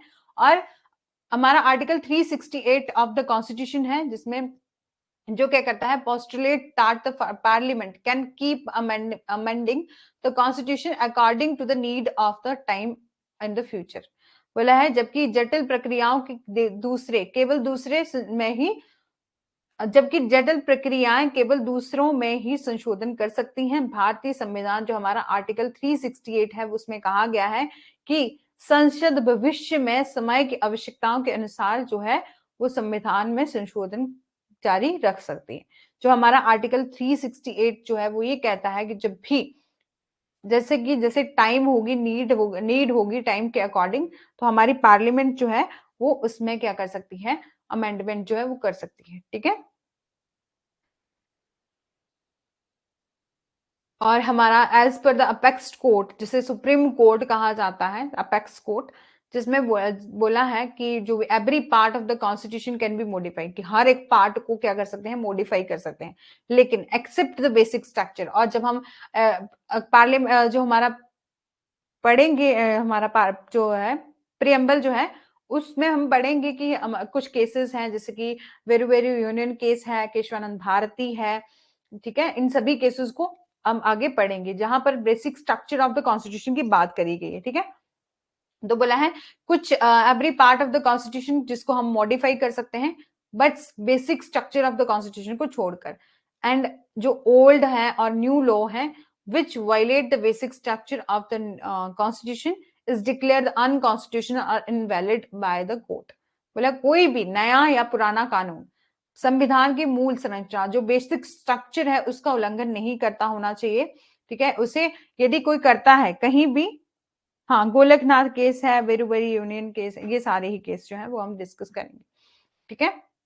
बोला है यदि कोई भी प्रोविजन हमारे कॉन्स्टिट्यूशन का कोई भी प्रोविजन क्या कर रहा है, वायलेट कर रहा है हमारे कॉन्स्टिट्यूशन किसी भी प्रोविजन को, तो क्या किया जा सकता है, हमारे न्यायालय के द्वारा उसे असंवैधानिक घोषित, अनकॉन्स्टिट्यूशनल डिक्लेयर किया जा सकता है और उसको वहां से हटाया जा सकता है। फिर बात करते हैं अडल्ट सफरेज की, यूनिवर्सल अडल्ट फ्रेंचाइजी की, ठीक है, मतलब वयस्क मताधिकार की, ठीक है। और बात करते हैं under article 326 of the Indian constitution, जो कि बात करता है जिसके तहत क्या किया जाता है, लोकसभा और राज्य की विधानसभाओं के चुनाव, स्वभाव में जो भी चुनाव होते हैं वयस्क मताधिकार के आधार पर किए जाने चाहिए। इसका क्या मतलब है, वयस्क मताधिकार जो हमारा अडल्ट सफरेज है, इसका क्या मतलब है कि हर एक नागरिक, भारत का हर एक नागरिक जिसको कि जो कि 18 वर्ष का हो चुका है और उससे बड़ा है, ठीक है, 18 वर्ष से जितना भी आयु जो है वो मेजर हो चुका है, उसको राइट है कि उसको क्या कर दिया जाएगा, वोट देने का राइट जो है वो दिया जाएगा, और वो अपनी मर्जी से क्या कर सकता है, अपने जो भी उसका लीगल सॉरी जो भी उसका रिप्रेजेंटेटिव होगा उसको वो चुन सकता है, अपने प्रतिनिधियों को चुन सकता है, ठीक है। भारत का यह हिस्सा जो है एक व्यक्ति एक वोट की नीति को बढ़ावा देता है, मतलब एक पर्सन जो है वो एक ही वोट जो है वो डाल सकता है। एक तो आज हमने इतने दिनों से हम जूरिस्प्रूडेंस डिस्कस कर रहे थे ना, आज कॉन्स्टिट्यूशन डिस्कस कर रहे, तो बार बार मेरे ना थोड़ी सी उसी में चली जा रही हूँ, तो थोड़ा सा हो रहा है कि मेरे को बोलते बोलते भी बाद में याद भूल जा रही है, ठीक है। बट कल से हम हमारा ही फ्लो बन जाएगा ना कॉन्स्टिट्यूशन का, फिर हम कॉन्स्टिट्यूशन को इसको भी हम बहुत अच्छे से और ब्रीफ में डिस्कस कर लेंगे, ठीक है। आपको ये समझ में आया अडल्ट सफरेज का, कि आप यूनिवर्सल अडल्ट फ्रेंचाइजी की बात करी गई, जो हमारा आर्टिकल 326 है ऑफ द इंडियन कॉन्स्टिट्यूशन, जो कि बात करता है इलेक्शन की। जो भी इलेक्शन होंगे, चाहे हाउस ऑफ पीपल में है, लेजिस्लेटिव असेंबली में है, वो किसके बेस पर होंगे, बेसिस ऑफ अडल्ट सफरेज होंगे। मतलब कि जो भी पर्सन जिसको कि 18 साल उसकी उम्र हो चुकी है या उससे ज्यादा है, उसको क्या कर दिया जाएगा, एक राइट दे दिया जाएगा, राइट टू वोट। और सिंगल राइट, एक पर्सन को एक ही राइट है, एक पर्सन को एक ही वोट देने का जो है वो राइट है, ठीक है। वन पर्सन वन वोट की वहां पर बात आती है, और कहीं भी किसी के भी साथ कहीं भी कोई भेदभाव नहीं होगा वोट डालने का जो है वो, हाँ, राइट टू वोट, ठीक है। मतलब वो हर पर्सन को क्या किया जाएगा, किसी के भी आधार पर, चाहे ना ही तो एज, ना ही जेंडर, ना ही रेस, ना कलर, किसी के भी आधार पर आपको किया जाएगा कि रोका नहीं जाएगा वोट देने से, ठीक है। ये कहता है हमारा। और 8 में है इंडिया क्या है, as a democratic socialist secular republic state, कि इंडिया क्या है, ये प्रियम्बल से उठाए गए हैं वर्ड। आपको याद आ रहा होगा कि जब हमने देखा था कि जब हमने प्रियम्बल पढ़ा होगा, we the constitution, we the people of India, ठीक है, वो वाला पढ़ा है, तो वहां पर डेमोक्रेटिक वर्ड, सोशलिस्ट और सोवरन, सेकुलर, इन वर्ड्स को हमारे जो हमारा सोशलिस्ट सॉरी जो हमारा सेकुलर जो हमारा सोवरन वर्ड है, इनको 42nd अमेंडमेंट से ऐड किया गया है, जिसको कि मिनी कॉन्स्टिट्यूशन ऑफ इंडिया भी कहते हैं, ठीक है। जो इंडिया क्या है, एक डेमोक्रेटिक स्टेट है। डेमोक्रेटिक स्टेट का क्या मतलब है, लोकतांत्रिक स्टेट है। मतलब यहाँ पर कोई भी पर्सन अपना रिप्रेजेंटेटिव जो है वो खुद से चुन सकता है, खुद से वो अपनी मर्जी से किसी भी पर्सन को वोट डाल सकता है, किसी भी पर्सन को अपना रिप्रेजेंटेटिव जो है वो चुन सकता है, ठीक है। और जो गवर्नमेंट है वो रिस्पॉन्सिबल होगी टू द पीपल, जिन लोगों ने उनको क्या किया है, चुनाव में जिताया है, उनके लिए रिस्पॉन्सिबल होगी, उनके लिए काम करेगी, ठीक है। ये था हमारा डेमोक्रेटिक। और state India as a socialist state, ठीक है। सोशलिस्ट जो स्टेट है, बिकॉज ऑफ दिस हमारा 42nd amendment of the constitution है, जिसमें स्टेट क्या है, state the achievement of the socialist goal, मतलब कि through a democratic and non violent mean, ठीक है। आप क्या करेंगे, बोला है सोशलिस्ट मीन, समाजवादी की बात आती है कि एक जो हमारी इंडिया है वो एक सोशलिस्ट स्टेट माना गया है, क्योंकि हमारा आर्टिकल जो 42nd अमेंडमेंट जो है वो ये बात करती है कॉन्स्टिट्यूशन की, कि जो स्टेट है वो अचीव करेगा कुछ socialist goal through a democratic and non violent mean, ठीक है। और ये वर्ड सोशलिस्ट और जो सेकुलर वर्ड हैं ये लिए गए हैं, आपके ऐड किए गए हैं 42nd अमेंडमेंट के, ठीक है। और इसको मिनी कॉन्स्टिट्यूशन ऑफ इंडिया भी कहा जाता है 42nd अमेंडमेंट को, ठीक है। ये भी क्वेश्चन है, वो याद रखिएगा। बोला है India is as a sovereign state, ठीक है, मतलब कि संप्रभु राज्य के रूप में भारत, ठीक है। इंडिया, हमारा इंडियन कॉन्स्टिट्यूशन जो है, state that the India is a sovereign state, उसमें कहा गया है कि भारत जो है वो एक संप्रभु राज्य है, क्योंकि ये पूरी तरह से स्वतंत्र नहीं है, सॉरी, ये पूरी तरह से स्वतंत्र है और यह किसी थर राज्य के नियंत्रण में नहीं है। यह बिना किसी बाहरी ताकत और अपने सभी आंतरिक और बाह्य मामलों को स्वतंत्र रूप से प्रतिबंधित करता है। मतलब सॉवरेन स्टेट की बात करी है कि इंडिया क्या है, एक तो इंडिपेंडेंट है, एब्सोल्युटली इंडिपेंडेंट है, उसको किसी का भी फोर्स नहीं है। मतलब ऐसा नहीं है कि हम, हमारे ऊपर कोई, जैसे कि पहले तब ब्रिटिशर राज करते थे, तो बोला ऐसा नहीं है। हमारा जो स्टेट, हमारा इंडिया है वो एक एब्सोल्युटली इंडिपेंडेंट है और किसी के भी कंट्रोल में नहीं है, किसी अदर स्टेट के कंट्रोल में नहीं है। वो सब कुछ जो भी मैनेज करता है अपना इंटरनल और एक्सटर्नल अफेयर्स जो है वो फ्रीली और विदाउट एनी एक्सटर्नल फोर्स जो है वो अपना यूज करता है, उसको मैनेज करता है। फिर बोला है इंडिया क्या है, एक सेकुलर स्टेट है, क्योंकि हमारे इंडिया को सेकुलर स्टेट इसलिए बोला जाता है क्योंकि यहाँ कोई भी उसका स्पेसिफिक रिलीजन नहीं है। हर एक पर्सन को राइट है कि वो फ्री है फॉलो करने के लिए, किसी भी प्रैक्टिस करने के लिए, प्रोफेस करने के लिए अपने रिलीजन को राइट चॉइस है। जैसे कि हमने फ्रीडम ऑफ रिलीजन भी देखा है, जिसमें भी बोला है कि हर एक पर्सन को बिना किसी भेदभाव के आपको अपना राइट है कि आप क्या कर सकते हो, किसी भी भगवान की पूजा कर सकते हो, किसी भी धर्म में जो है वो एंटर हो सकते हो। ठीक है, इसीलिए बोला है कि इंडिया क्या है, एक सेकुलर स्टेट है, क्योंकि हमारे इंडिया में कोई भी एक रिलीजन नहीं है। वहां पर मल्टी रिलीजन मिक्स, जैसे कि हिंदू, मुस्लिम, सिख, ईसाई जो सारे ही मिलकर रहते हैं। ठीक है, इसलिए बोला है इंडिया का कोई भी स्पेसिफिक रिलीजन नहीं है। हर एक सिटीजन को राइट है, वो फ्री है, फ्लो मतलब वो फॉलो कर सकता है, प्रैक्टिस कर सकता है, प्रोफेस करता है रिलीजियस ऑफ देयर चॉइस से। Your state cannot discriminate amongst a citizen on the basis of religion. ठीक है, और लास्ट में बात करी है, इंडिया क्या है, एक रिपब्लिक है। Republic because no ruled by the hereditary monarch. ठीक है, मतलब ऐसा नहीं है कि एक जैसे एक जैसे आज ये यहाँ हमारे इंडिया में कोई राजा राज कर रहा है, शासक कर रहा है और उसका बेटा आगे राजा बनेगा, तो बोला ऐसा नहीं है। कि इंडिया क्या है, रिपब्लिक है। रिपब्लिक मीन यहाँ पर रूल नहीं होता हेरिडेटरी मोनार्च का। ठीक है, आनुवंशिक सम्राट द्वारा शासित नहीं किया जाता यहाँ पर शासन। और जबकि राज्य के प्रमुख क्या है, राष्ट्रपति। हेड ऑफ द स्टेट कौन है, प्रेसिडेंट है, और जो कि elected by the people and indirectly for a fixed period of 5 year.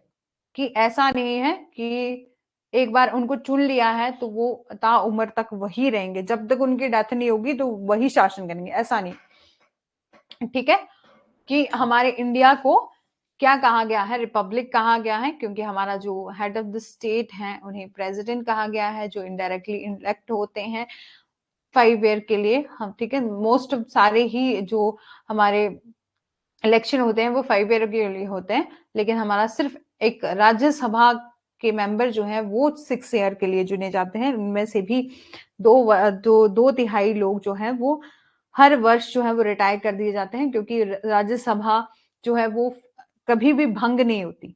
ठीक है, वहां के लोग जो है वो दो तिहाई करके हर वर्ष जो है वो रिटायर कर दिए जाते हैं। ठीक है, बाकी सारे ही इलेक्शन 5 ईयर के लिए होते हैं। और लास्ट, हमारा लास्ट है ये, नहीं बहुत ज्यादा अभी भी। ठीक है, पार्लियामेंट्री सिस्टम ऑफ गवर्नमेंट है। ठीक है, सरकार की संसदीय प्रणाली है, तो हमारा इंडियन कॉन्स्टिट्यूशन जो प्रोवाइड करता है पार्लियामेंट्री फॉर्म ऑफ गवर्नमेंट। ठीक है,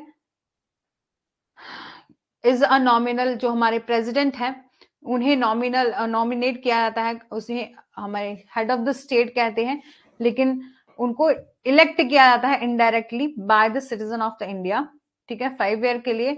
और जब बात करते हैं प्राइम मिनिस्टर की, जो रियल एग्जीक्यूटिव माने जाते हैं, हेड ऑफ द स्टेट जो है वो रियल माने जाते हैं, क्योंकि ज्यादातर काम जो है वो प्राइम मिनिस्टर ही करते हैं। प्रेसिडेंट जो है वो एक जैसे कहते हैं ना कि नाम मात्र मुखिया।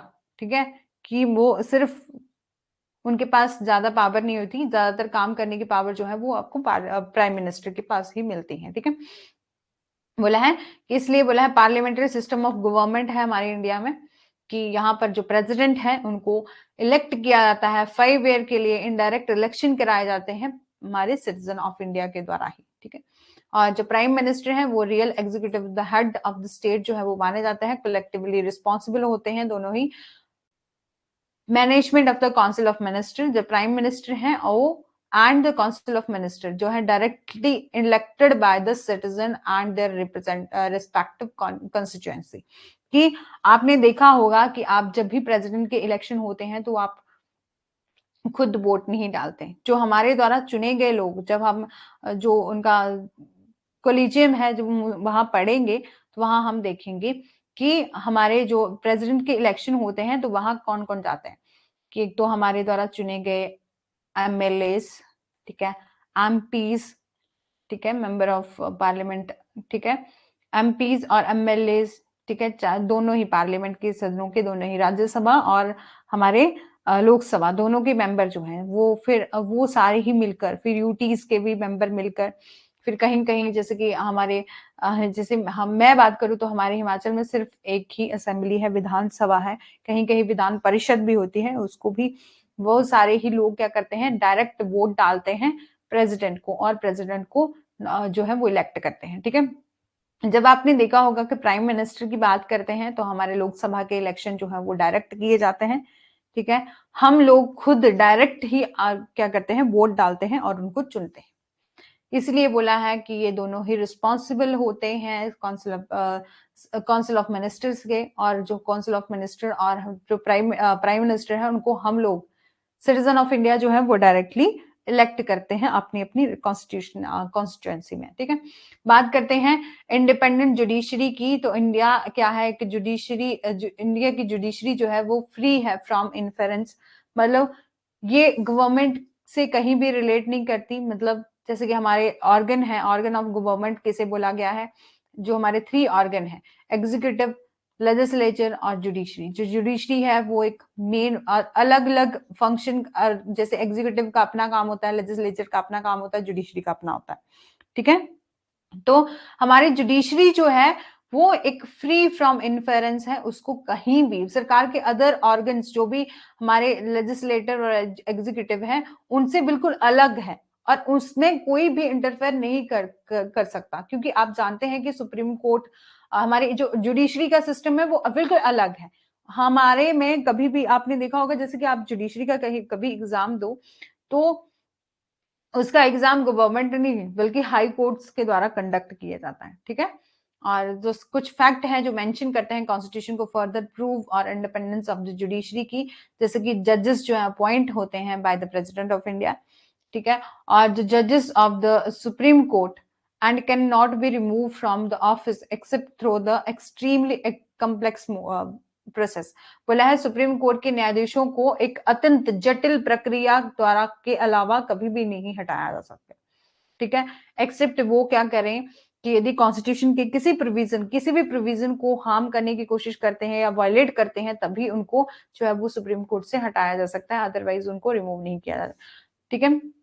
और प्रेसिडेंट के जो हायर अथॉरिटी, प्रेसिडेंट जैसे कि हमारे फर्स्ट सिटीजन माने जाते हैं हम ऑल ओवर द कंट्री के, वो क्या करते हैं, इलेक्ट करते हैं हमारे जजेस को, चाहे सुप्रीम कोर्ट के हो या आप हाई कोर्ट की बात कर लेते हैं, ठीक है। फिर फर्दर तो बाकी जजेस को, जैसे कि आप जूनियर जजेस की होते हैं ना, जैसे हमारे जो लोअर जुडिशरी के एग्जाम होते हैं उनको तो फिर फर्दर जो जैसे कि हमारे डिस्ट्रिक्ट जज होते हैं उनको कौन अपॉइंट करता है, और उनको जब भी उनका एग्जाम वगैरह हो जाता है तो उसके बाद किसके द्वारा उनको दिया जाता है ओथ, और जो वो हाई कोर्ट के जज के द्वारा दिया जाता है, ठीक है। लेकिन हम जैसे वो तो फ्लो बना हुआ है ना, लेकिन जो हमारे सुप्रीम कोर्ट के जज हैं उनको अपॉइंट किया जाता है प्रेसिडेंट ऑफ इंडिया के द्वारा। और सैलरीज जो होती हैं जजेस की बहुत ही हाई होती है और बहुत ज्यादा काम भी होता है है ना, कि हमारे जुडिशरी का बहुत ही ज्यादा मतलब बहुत सारे काम बहुत ज्यादा होता है, कोई कोई लोग ही हैं जो इस काम को कर पाते हैं, बट ये है कि जो पर्सन जिस चीज का आदी हो जाए उसको काम अच्छा लगता है ना। और कि भले ही ऐसा बोलते हैं जुडिशरी का एग्जाम टफ है, बट एग्जाम के बाद जो आपको जॉब मिलने वाली है ना वो भी बहुत टफ है, कि यदि आप वो सपना देख रहे हो वो आप उस कुर्सी तक जाना चाहते हो, तो आपको ये भी इस सोच के लिए भी तैयार होना पड़ेगा कि उसके बाद मेरे को जो जॉब मिलेगी उसमें मेरा क्या हाल होने वाला है ना? ये सब भी बहुत ज्यादा जो है वो। एक और कोई आ गया है, मेरे को लग रहा है 4 स्टूडेंट हो गए अब तो, गुड़िया ही है, रश्मि। तो बोला है इंडिपेंडेंट जुडिशरी की जब हम बात करते हैं तो supreme court has own staff, इसका अपना स्टाफ होता है, ठीक है। ये थे हमारे। और एक और है जुडिशियल एक्टिविज्म की न्यायिक सक्रियता की बात करी जाती है थ्रू पब्लिक इंटरेस्ट लिटिगेशन। हम इसके बहुत ज्यादा PIL फाइल करके हम क्या कर सकते हैं, judiciary has been keeping an eye of the functioning of the legislature, executive and judiciary, feel that there is need for some effective policies of the law, ठीक है। certain topics public importance judiciary can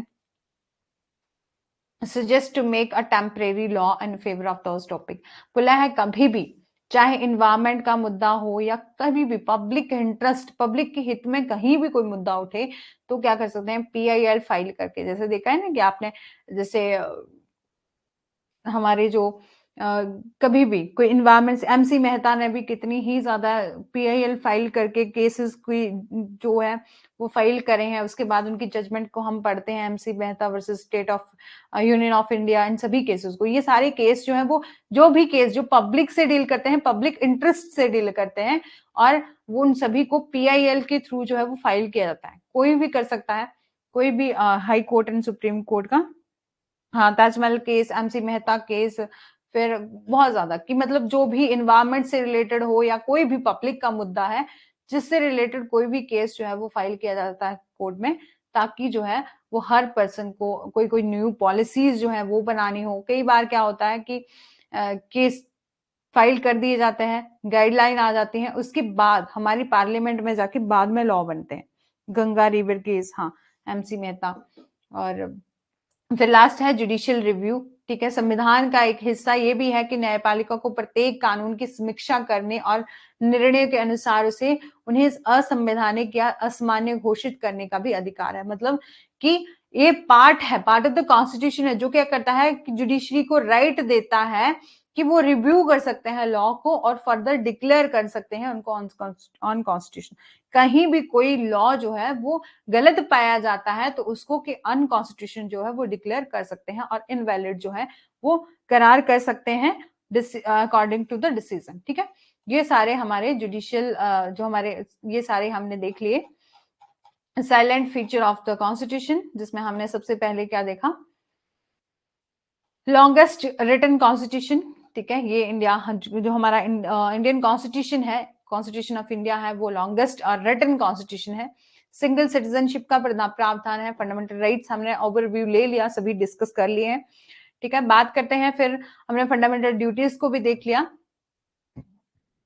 फिर directive principle of the state policies को देख लिया, फिर देखा कि हमने कुछ कॉन्स्टिट्यूशन के प्रोविजन हैं जिनको अमेंड किया जा सकता है, किन्हीं को जो है वो अमेंड करने के लिए आपको बहुत जटिल जो है वो प्रक्रिया है, बहुत ही जटिल प्रोसेस है, वो अपनाना पड़ता है। अडल्ट सफरेज की, राइट टू वोट की हमने बात करी। डेमोक्रेटिक स्टेट है, सोशलिस्ट स्टेट है, सॉवरेन स्टेट है, इन सभी को हमने बहुत ब्रीफ में डिस्कस कर लिया है। और इससे कुछ रिलेटेड केस हैं, इसको हम देखेंगे। जो हमारा silent feature of the constitution है, इससे रिलेटेड तो हमारा केस है, इन द केस ऑफ, इसको आप इन सभी केसेस को ना ओवरव्यू ले लीजिएगा, क्योंकि एग्जाम में क्या पूछा जाता है, एक तो आपके मेन कोई भी पॉइंट होगा उसको पूछ लिया जाएगा, मैच ऑफ द फॉलोइंग में केस आते हैं, और साथ ही साथ आपके जैसे कि कोई भी केस किसी भी जैसे 2-3 केस एक मुद्दे से रिलेटेड है, तो आप इन सभी केसेस जो है 4 बच्चे, ठीक है। आपको समझ में आ गया ना, साइलेंट फीचर सारा कंप्लीट, ठीक है। बात करते हैं फर्स्ट केस की, इन the case of the state of UP versus Rahmatullah, ठीक है। इस केस में हेल्ड क्या था कोर्ट ने, central government is authorised by taking और action against the people who have reside in India despite having the lost Indian citizenship by acquiring the foreign citizen. बोला है इस केस में क्या कहा था, जो हमारा state of UP versus Rahmatullah जो केस है, जिसमें कहा था कि सेंट्रल गवर्नमेंट के पास क्या है, पावर है उन लोगों के खिलाफ कार्रवाई करने की जो कि क्या है, अधिकृत करने के लिए अधिकृत है, जो कि विदेशी नागरिकता प्राप्त करके भारतीय नागरिकता खोने के बावजूद भारत में रह रहे हैं। कि कुछ लोग ऐसे थे जो क्या कर रहे थे कि आउट ऑफ द स्टेट रह रहे, आउट ऑफ द कंट्री रह रहे थे, आउट ऑफ द कंट्री की जैसे कि पहले वो इंडिया में रह रहे हैं और उसके बाद वो फॉरेन चले गए, इंडिया की नागरिकता तो वो चली गई उनसे, लेकिन बाद में फिर से वो क्या करने लगे, इंडिया में रहने लगे। तो बोला है कि सेंट्रल गवर्नमेंट के पास क्या है, अथॉरिटी है कि वो क्या कर सकते हैं, एक्शन ले सकते हैं अगेंस्ट द पीपल जो कि इंडिया में रह रहे हैं, हु रिजाइड इन इंडिया। किसके लिए, जिन और उसके बाद भी वो इंडिया में रह रहे हैं, किसके बाद भी, जब उन्होंने अपनी सिटीजनशिप जो है वो खो दी है, ठीक है, फॉरेन कंट्री की उन्होंने ले ली है। और फिर एक और केस है, इन द केस ऑफ, ये सारे ही केस जो हैं वो रिलेट करते हैं silent feature of the constitution के, ठीक है। गुड़िया, रश्मि, समझ में आ रहा है आपको?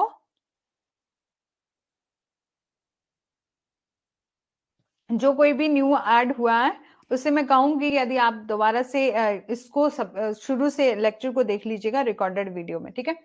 बात करते हैं in the case of the Kesavananda Bharati versus state of Kerala का एक मामला है जिसमें मौलिक जो हमारा फंडामेंटल राइट है उसको were are the part of the basic structure of the constitution जो है वो कहा गया है।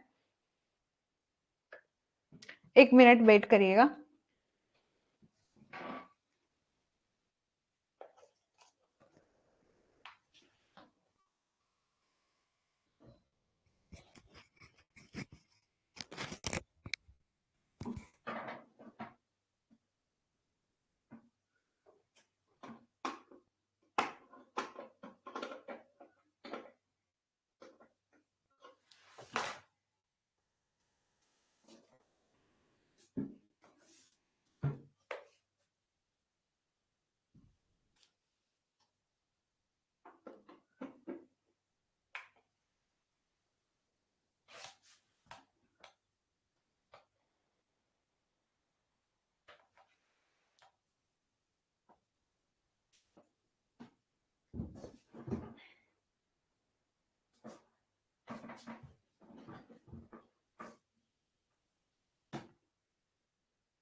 प्रॉपर्टी से रिलेटेड है।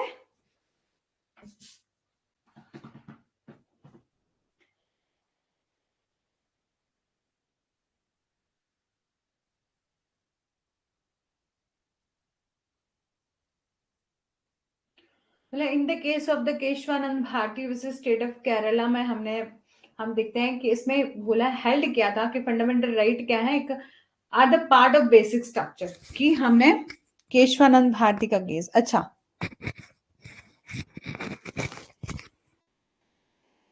एक मिनट, मेरे ना वो लैपटॉप की बैटरी डाउन हो रही थी तो उसके लिए चार्जेस लगाने के लिए मेरे को उठना पड़ा। आपको 2 मिनट वेट करना पड़ेगा, उसके लिए सॉरी, ठीक है। बात करते हैं कि जो हमारा केशवानंद भारती केस है स्टेट ऑफ केरला जिसमें हेल्ड किया था, फंडामेंटल राइट क्या है, are the basic part of basic structure of the Indian constitution and therefore they could not be abrogated even by the constitution amendment, ठीक है। बोला है कि जो ये माना है कि भारत हमारा जो मौलिक अधिकार है, संविधान भारतीय संविधान की मूल संरचना का एक हिस्सा थे, इसलिए उन्हें संवैधानिक संशोधन द्वारा निरस्त नहीं किया जा सकता। ये जो केस है केशवानंद भारती वाला, वो प्रॉपर्टी से रिलेटेड नहीं है, एक्चुअली ये फंडामेंटल राइट से रिलेटेड है, बेसिक स्ट्रक्चर से रिलेटेड है। कि पहले था क्या था, जब शुरू में काफी ज्यादा केसेस आए थे, केशवानंद भारती का भी आया था, गोलक जो बेरोवेरी यूनियन का भी केस आया था। ये सारे केस जो है वो रिलेट करते थे बेसिक स्ट्रक्चर से, कि क्या बेसिक स्ट्रक्चर में फंडामेंटल राइट जो है वो इंक्लूड होता है, क्या फंडामेंटल राइट को क्या कर सकते हैं आप, चेंज कर सकते हैं या नहीं कर सकते हैं, उसमें अमेंडमेंट कर सकते हैं या नहीं कर सकते हैं, इससे रिलेटेड था, ठीक है। तो बोला है कि जो भी हमारा फंडामेंटल राइट है संविधान संशोधन द्वारा निरस्त नहीं किया जा सकता, क्योंकि ये जो है बेसिक स्ट्रक्चर जो है वो माना गया था, ठीक है। In the case of the AIIMS student versus union versus AIIMS, ठीक है, स्टूडेंट यूनियन वर्सेस एम्स का केस है जिसमें हेल्ड किया था supreme court that fundamental duties are important as a fundamental right, जिसमें बोला था कि जो मौलिक कर्तव्य हैं और मौलिक अधिकार हैं के रूप में महत्वपूर्ण है।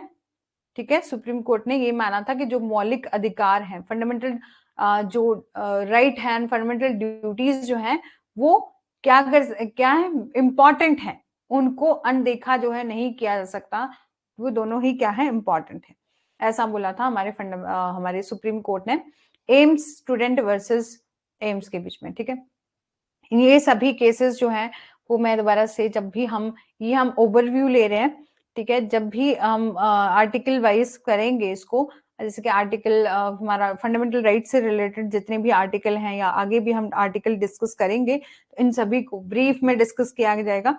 ठीक है, in the case of the Olga tiles versus Bombay municipal corporation का एक केस है जिसमें सुप्रीम कोर्ट ने हेल्ड किया था कि देश के शासन के में राज्य के नीति निर्देशित सिद्धांत जो है वो मौलिक है, कि जो सुप्रीम कोर्ट ने हेल्ड किया था, जो directive principle of the state policy क्या है, आर द फंडामेंटल है इन द कंट्री गवर्नेंस। ठीक है, therefore it should be given equal importance in understanding and fundamental right, इसलिए बोला मौलिक अधिकारों को समझने और उसका इसे समान महत्व जो है वो दिया जाना चाहिए।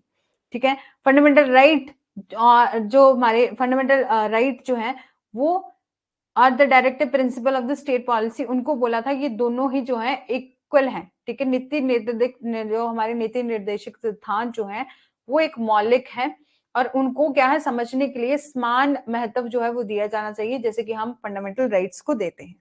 ठीक है, फिर यहाँ था Shreya Bano versus union of India, ये केस आपने सुना भी होगा, बहुत ही लेटेस्ट केस है। इस केस में हेल्ड हुआ था कि supreme court that the judicial, होता क्या है ना, जैसे आप कोई भी केस पढ़ रहे हो तो उसका मैटर अलग होगा और साथ ही साथ उस केस में, उस पूरे केस में जो जो चीजें आई हैं, चाहे जुडिशियल रिव्यू से रिलेटेड आया है कोई प्रोविजन, तो जब हम ये वाले जैसे हम अभी क्या पढ़ रहे हैं, साइलेंट फीचर पढ़ रहे हैं। ठीक है, तो यहाँ भी हम इस केस को पढ़ रहे हैं, जब हम शायरा बानो वाला खुद का अलग से केस पढ़ेंगे तो उसका भी, उसके लिए भी हम क्या करेंगे, उस केस की, क्योंकि मैटर और पॉइंट ऑफ व्यू जो है वो बदल जाता है ना, क्योंकि हमें जब इसका जो ओरिजिनल केस है उसकी जो पूरी स्टोरी है वो पढ़नी होगी, तो हम इस केस को अलग तरीके से पढ़ेंगे।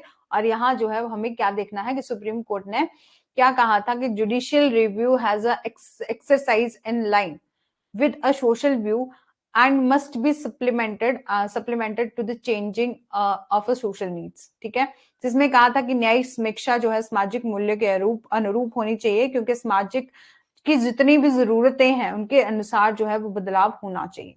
एक SR Bombay versus union of India का केस है, ये रिलेट करता है सेकुलरिज्म से, धर्म निरपेक्षता से, क्योंकि भारतीय जो संविधान है, ठीक है, भारतीय जो संविधान है, कॉन्स्टिट्यूशन है, उसकी बुनियादी विशेषताएं में से एक है कि हमारे प्रियम्बल में भी ये वर्ड सेकुलरिज्म, सेकुलर वर्ड जो है वो वहां यूज किया गया है, जहां क्या कहा है कि क्या बोला है कि एक देश का, हमारी जो इंडिया का है, कोई भी अपना कोई धर्म नहीं है, वहां पर मल्टी बहुत ही ज्यादा, जैसे हिंदू मुस्लिम सिख ईसाई सभी धर्मों के लोग जो है वो मिलकर रहते हैं, वहां एक धर्म किसी को भी फॉलो नहीं किया, किसी को भी आप क्या करेंगे, फोर्स नहीं करेंगे किसी भी धर्म में एंटर होने के लिए और किसी भी धर्म से जाने के लिए। ठीक है, ये बात करता ये बात करी थी आपकी SR Bombay versus union of India में। ठीक है, जहां पर मेंशन किया है and also mention that the religion are equal for the concept of secularism. ठीक है, बात करते हैं next case, Indira Nehru Gandhi versus Raj Narain का केस था, जिसमें बोला था state will not discriminate any citizen on the basis of religion, कि स्टेट जो है वो कहीं भी किसी भी बेसिस पर क्या करेगी, डिस्क्रिमिनेट नहीं करेगी, क्या करेगी, और भेदभाव जो है वो नहीं करेगी on the basis of religion के ऊपर। Also mentioned that the rule of law embodied in the article 14 of the constitution। एक अलग नेक्स्ट केस है Mohan Lal Tripathi versus district magistrate, ये the meaning of the word democracy जो है वो इसमें डिस्कस किया है in essence and was argued the democracy is a concept, कि डेमोक्रेसी, यहां बोला गया था कि इस केस में कि डेमोक्रेसी क्या एक कंसेप्ट है, ठीक है, एक राजनीतिक दर्शन जो है, ठीक है, लोकतंत्र एक अवधारणा है, ऐसा बोला था। एक पॉलिटिकल फिलॉसफी जो है वो डेवलप करती है by the many culturally and politically mature nation through a direct or indirect representative। ठीक है,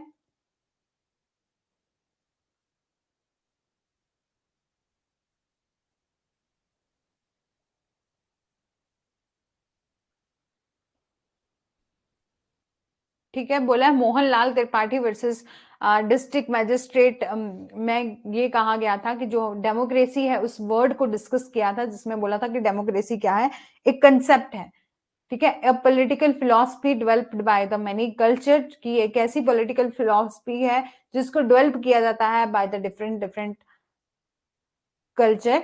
ठीक है, culturally many cultures and politically mature nation के द्वारा, चाहे थ्रू डायरेक्ट रिप्रेजेंटेशन से या इनडायरेक्ट रिप्रेजेंटेशन से, डेमोक्रेटिकली इलेक्ट द पीपल। ठीक है, जो हमारा Samantha versus state of Andhra Pradesh का एक केस है जिसमें सोशलिस्ट वर्ड को यूज किया गया था और use to reduce income and the status in equality and to provide equality to of opportunity की यहाँ बात करी गई थी कि समाजवादी शब्द का उपयोग आय तथा स्थिति असमानता को कम करने और अवसर और सुविधाओं की समानता जो है प्रदान करने के लिए किया जाता है, कि जो भी अपॉर्चुनिटी दी जाएंगी इक्वल ही दी जाएंगी और इनइक्वालिटी जैसा कभी भी कोई कंसेप्ट जो है वो नहीं आएगा।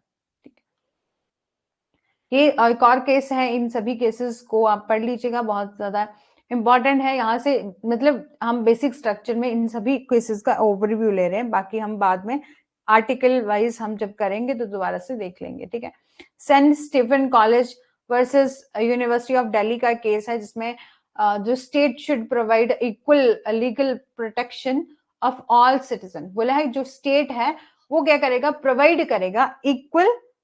रश्मि आपने क्या लिखा है, संभव हाँ, सर्वधर्म संभव, हाँ, सभी धर्म जो है वो सर्वधर्म संभव का कंसेप्ट।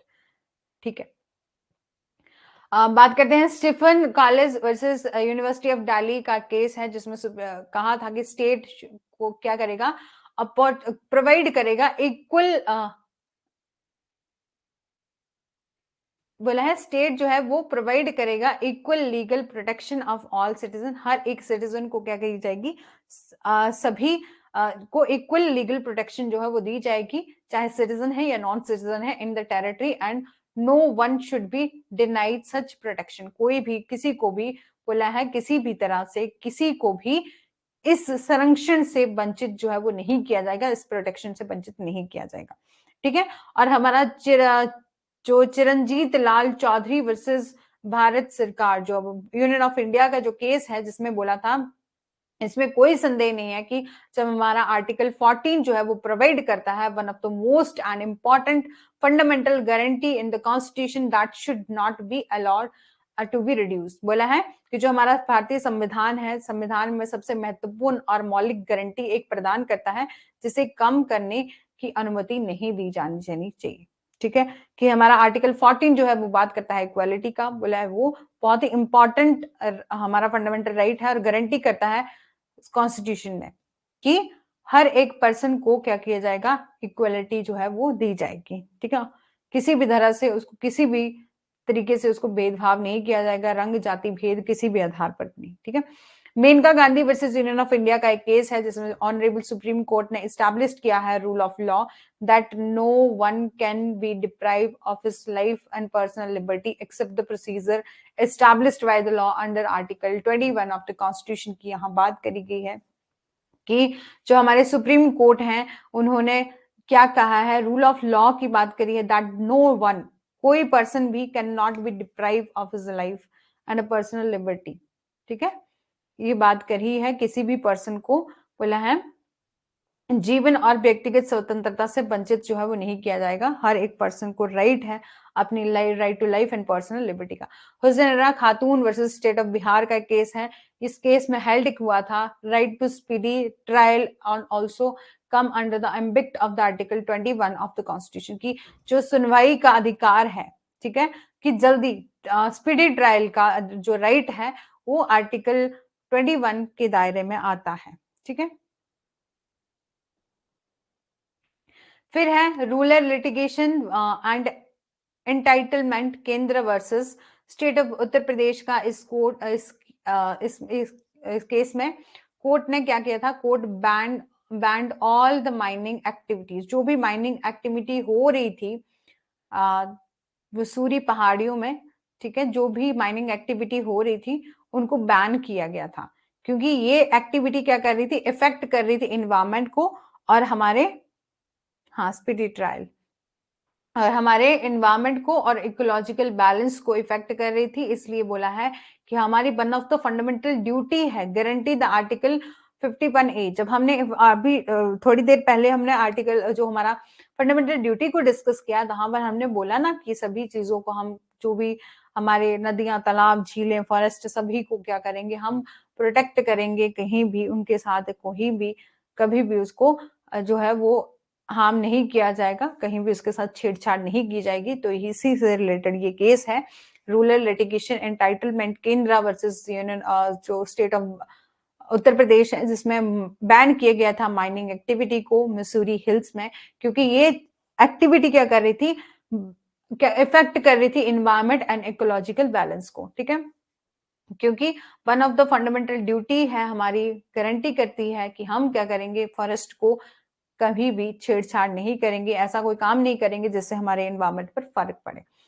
ठीक है, नेक्स्ट केस है मुंबई कामगार सभा वर्सेस अब्दुल भाई। ठीक है, इस मैं बात करी थी, if the constitutionality of the act can be challenge then the fundamental duty under article 51A can also be taken into consideration. जब भी यदि अधिनियम की संवैधानिकता को चुनौती दी जा सकती है तो हमारे जो भी हमारा फंडामेंटल ड्यूटी की बात है उसके तहत भी मौलिक कर्तव्यों को भी ध्यान में रखा जा सकता है। नेक्स्ट है Ram Prasad versus state of Uttar Pradesh. इसमें fundamental duty of every citizen of India क्या करना है, strive toward excellence in all aspect of individual and collective activity, जो प्रोवाइड करती है आर्टिकल 51A वाज डिस्कस। ठीक है, और जो हमारा एक और केस है जिसमें बोला था A.K. गोपालन वर्सेस स्टेट ऑफ मद्रास, जिसमें ये कहा था कि law of prevention detention subject to limited judicial review, की राज्य निवारक निरोध का कानून जो है सीमित और न्याय समीक्षा के अधीन है। और अब हमारे ये जो छोटे छोटे केसेस हम लेके आए थे ये सभी जो है वो डिस्कस कर लिए। यहाँ आपको सिर्फ ये बात याद रखनी है कि ये केस जो है वो किससे रिलेटेड है, किससे रिलेटेड नहीं है। जैसे कि हमने ये एनवायरमेंट से रिलेटेड है तो आएगा match of the following environment and ecological balance, then match करना होगा इस केस से। ठीक है, यही सब जो है वो यहाँ पर देखा जाता है। बात करते हैं various sources of the Indian constitution के, तो हमने अपना कॉन्स्टिट्यूशन कहाँ कहाँ से बोरो किया गया है। तो एक तो हमारा जो नेक्स्ट हमारा एक गवर्नमेंट ऑफ इंडिया एक्ट है 1935, जिसके बारे में हम अच्छे से जानते हैं। ठीक है, वहां से भी लिया गया है और थोड़ा सा, और बोला है कुछ अदर, जैसे कि जापान से क्या लिया गया है, procedure established by law. Germany से क्या लिया गया है, suspension of the fundamental right during emergency जो है वो लिया गया है। ठीक है, और जो फ्रांस है वहां से क्या लिया है, कंसेप्ट ऑफ रिपब्लिक, गणतंत्र की अवधारणा, ideals of the liberty, equality, fraternity, ये सब चीजें जो है वो कहां से ली गई हैं, फ्रांस से ली गई हैं। बात करते हैं साउथ अफ्रीका से, जो भी इलेक्शन होंगे मेंबर ऑफ द राज्यसभा के अमेंडमेंट ऑफ द कॉन्स्टिट्यूशन की, कॉन्स्टिट्यूशन में जो भी अमेंडमेंट की जाएगी, जो हमारा आर्टिकल 368 है उसमें भी प्रोविजन दिया है अमेंडमेंट ऑफ द कॉन्स्टिट्यूशन का।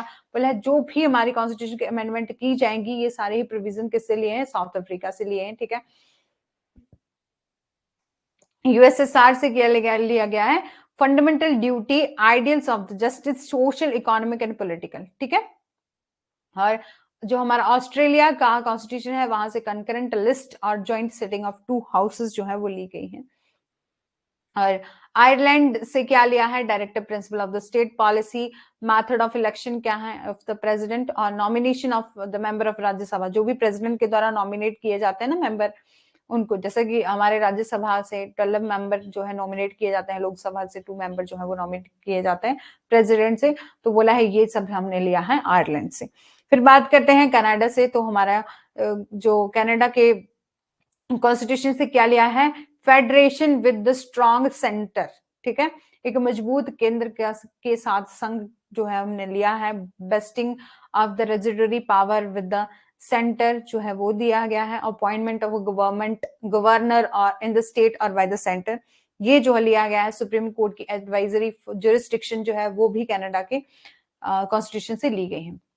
बात करते हैं यूएसए से क्या लिया है, संयुक्त राज्य अमेरिका से क्या लिया है, ठीक है, तो हमारा प्रेसिडेंट इम्पीचमेंट, इम्पीचमेंट का क्या मतलब है, महाभियोग, कि आपके प्रेसिडेंट को जब भी अपनी सीट से रिमूव करना होएगा तो वो किस तरह से क्या प्रोसीजर अडॉप्ट करके हम रिमूव कर सकते हैं, ये प्रोविजन कहां से लिया है, हमारे यूएसए से लिया गया है।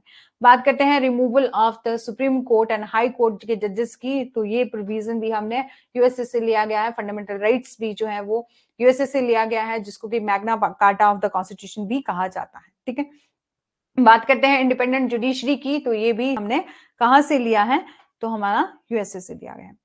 और जुडिशियल रिव्यू का कंसेप्ट भी, फंक्शन ऑफ द प्रेसिडेंट और वाइस प्रेसिडेंट का कंसेप्ट भी, प्रेम्बल ऑफ द कॉन्स्टिट्यूशन, जिसको कि हमने पहले तो ऑब्जेक्टिव बनाया था लेकिन बाद में हमने उसको प्रेम्बल बना दिया। पहले तो ऑब्जेक्टिव बनाए गए थे कि हमारे देश में ये होना चाहिए, ठीक है, मतलब हमारे जिन्होंने भी हमारी जो कॉन्स्टिट्यूंट असेंबली थी, कॉन्स्टिट्यूट असेंबली जिन्होंने हमारे देश के संविधान को बनाया है, उन्होंने पहले तो ऑब्जेक्टिव रखे थे, ठीक है, लेकिन बाद में उनको ऐसा लगा कि हमें प्रियम्बल जो है वो ऐड करना चाहिए, तो उन्होंने उस ऑब्जेक्टिव को उठा के क्या कर दिया, सबसे पहले प्रियम्बल में ही डाल दिया।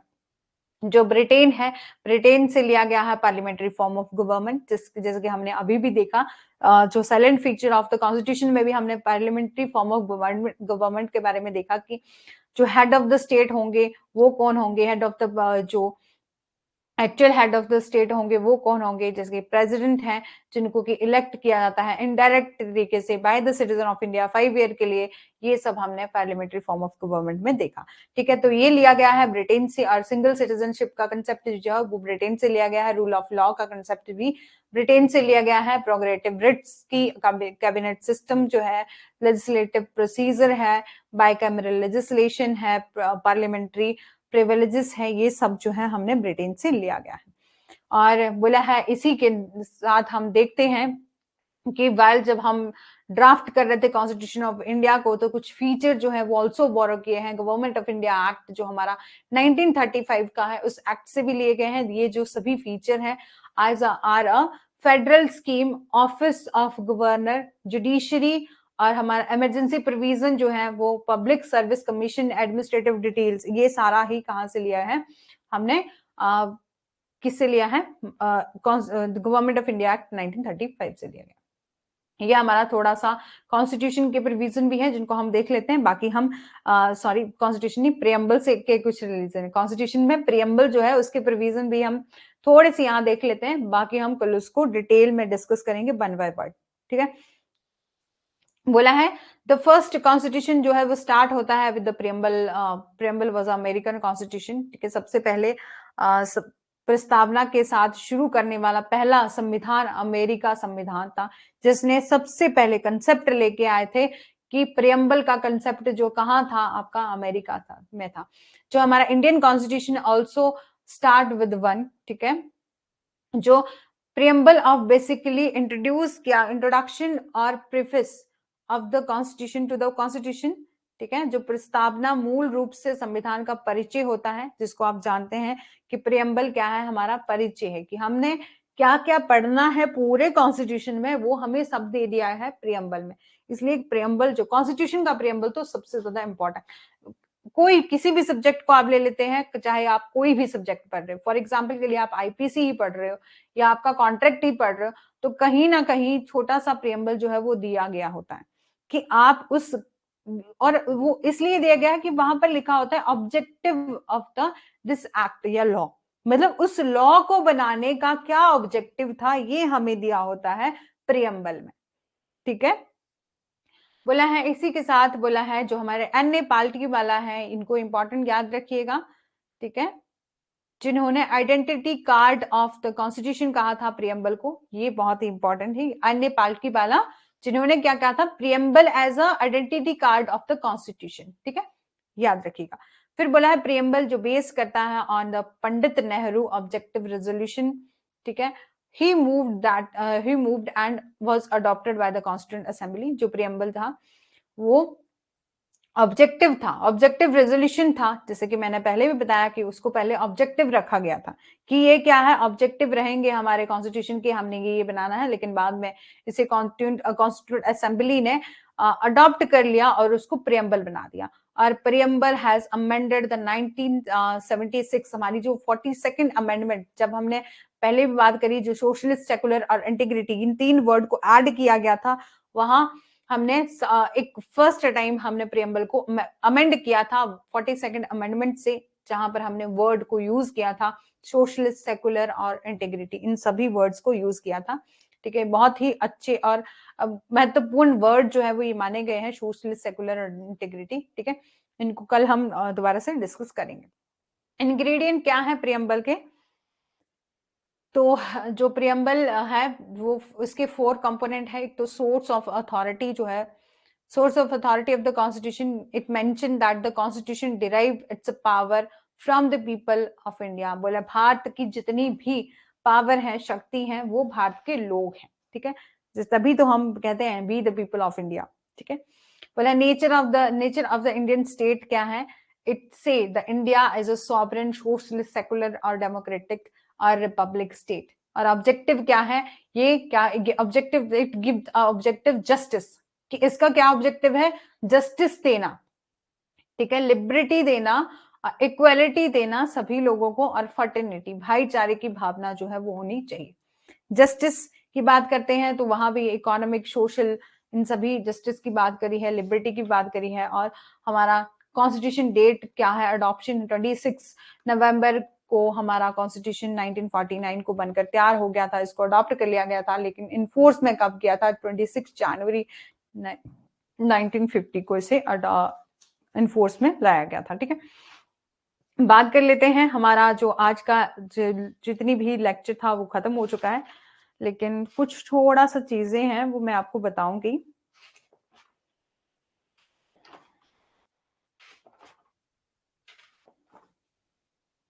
जस्टिस, हाँ, इक्वलिटी, लिबर्टी, इन सभी चीजों को।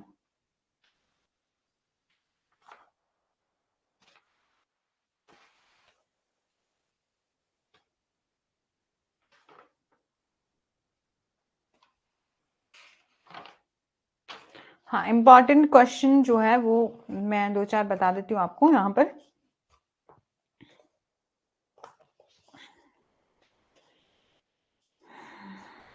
तो सबसे पहले है कि how many words in the preamble, तो हमारे 85 वर्ड्स हैं वो प्रियम्बल में है, ठीक है, याद रखिएगा। एंड फिर है which country was the first begin the constitution by the preamble, ठीक है। सबसे पहले हमारे किस देश में, किस कंट्री में सबसे पहले प्रियम्बल जो है वो आया था, प्रियम्बल को यूज किया गया था, तो हमारा है यूएसए, ठीक है। और फिर है कि in which case the preamble was held in the extra constitutional, तो आर, इसको दोबारा से फिर से देखेंगे कल, लेकिन थोड़ा सा याद रखिएगा कि कौन सा ऐसा केस है जिसमें प्रियम्बल को हेल्ड किया था एक्स्ट्रा कॉन्स्टिट्यूशनल, तो इन वेरुबेरी, ठीक है, इन वेरुबेरी यूनियन केस, ठीक है। हाँ, और फिर है which judgment wise the opinion of the constituent assembly regarding the preamble, तो केशवानंद भारती केस, ठीक है। और किसने कहा था प्रियम्बल एक, preamble as a jewel of the constitution, ठीक है, तो ठाकुर प्रसाद भरगविया जो है उन्होंने कहा था, ये इंपॉर्टेंट था। और हमने सबसे ज्यादा इंपॉर्टेंट चीजें क्या पढ़ी कि हमारा कॉन्स्टिट्यूशन है, इसको कब अडॉप्ट किया गया था, कब बनकर तैयार हो गया था, तो हमारा 26 नवंबर 1949 को ये कॉन्स्टिट्यूशन बनकर तैयार हो गया था। 2 वर्ष 11 महीने 18 दिन का समय जो है वो यहाँ लगा था इस कॉन्स्टिट्यूशन को बनाने के लिए। बहुत बढ़िया चीज जो है वो कॉन्स्टिट्यूशन जो बनाया गया है, क्योंकि आप जानते हैं कि हमारे जो संविधान के निर्माता हैं, जिन्होंने ड्राफ्ट किया है, डॉक्टर वी आर अम्बेडकर हैं, और भी बहुत ज्यादा, जैसे कि हमारे और भी लोग थे जिन्होंने हमारे कॉन्स्टिट्यूशन को बनाया था, कि जो कि हमारे जैसे एन ए पालकी बाला हैं, और भी अदर जितने भी इंपॉर्टेंट लोग थे, उन्होंने क्या किया था, पूरा सर्च किया था कि हमारे कॉन्स्टिट्यूशन में क्या क्या चीजें होनी चाहिए। इसलिए तो उन्होंने पहले ऑब्जेक्टिव रेजोल्यूशन लेके आए थे कि हमारे कॉन्स्टिट्यूशन में क्या क्या होनी चाहिए, क्या वहां पर सोशलिस्ट होना चाहिए, सेकुलर होना चाहिए, इंटीग्रिटी हो जो होनी चाहिए, वे सब कुछ जो है वो होना चाहिए। इसलिए उन्होंने क्या किया था, अलग अलग देशों से कुछ कुछ चीजें चुराई थी और अपने कॉन्स्टिट्यूशन में डाली थी, ताकि ये कॉन्स्टिट्यूशन इन पूरे ऑल ओवर वर्ल्ड का सबसे बड़ा और अच्छा कॉन्स्टिट्यूशन हो, रिटन कॉन्स्टिट्यूशन हो, ठीक है। और ठीक है, और हमारा जो अनफोर्स में कब आया था, 26 जनवरी 1950 में, ठीक है, याद रखिएगा। ये ही थे इम्पॉर्टेंट, आज का लेक्चर जो है वो यहीं तक है। बाकी हम कल डिस्कस करेंगे इम्पॉर्टेंट चीजें, खासकर जो प्रियम्बल है उसको डिस्कस करेंगे। Okay, thank you so much, आप लोग इतनी देर 2 घंटे जो है मेरे साथ बने रहे, उसके लिए बहुत बहुत थैंक यू। दोबारा से देख लेते हैं कि क्या क्या हमने डिस्कस किया है। तो हमने आज जो है वो silent feature of the constitution जो है वो पूरा डिस्कस कर लिया है।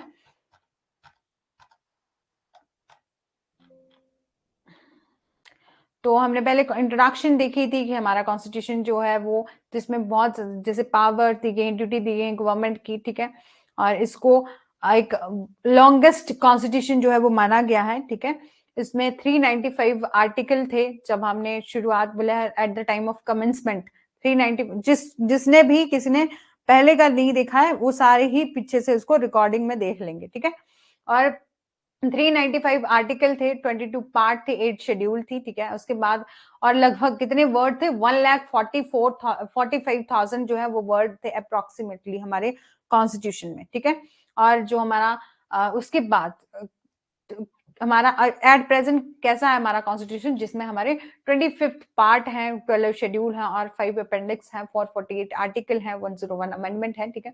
हिस्ट्री ही कि हमारे कॉन्स्टिट्यूशन में को कब अडॉप्ट किया गया था, बाकी बहुत ज्यादा हिस्ट्री थी, जैसे हमारा एक्ट है गवर्नमेंट ऑफ इंडिया एक्ट 1935, और जो यदि हम हिस्ट्री पढ़ते तो बहुत ज्यादा लंबी, मतलब एक क्लास हमारी हिस्ट्री में चली जाती। तो इसलिए हमें वही इंपॉर्टेंट चीजें पढ़नी है जो हमारे एग्जाम के लिए इंपॉर्टेंट है, ठीक है। तो डॉक्टर बी आर अम्बेडकर जो है वो ड्राफ्टिंग कमेटी के हेड जो है वो माने गए हैं, ठीक है, और माने गए नहीं है, ठीक है।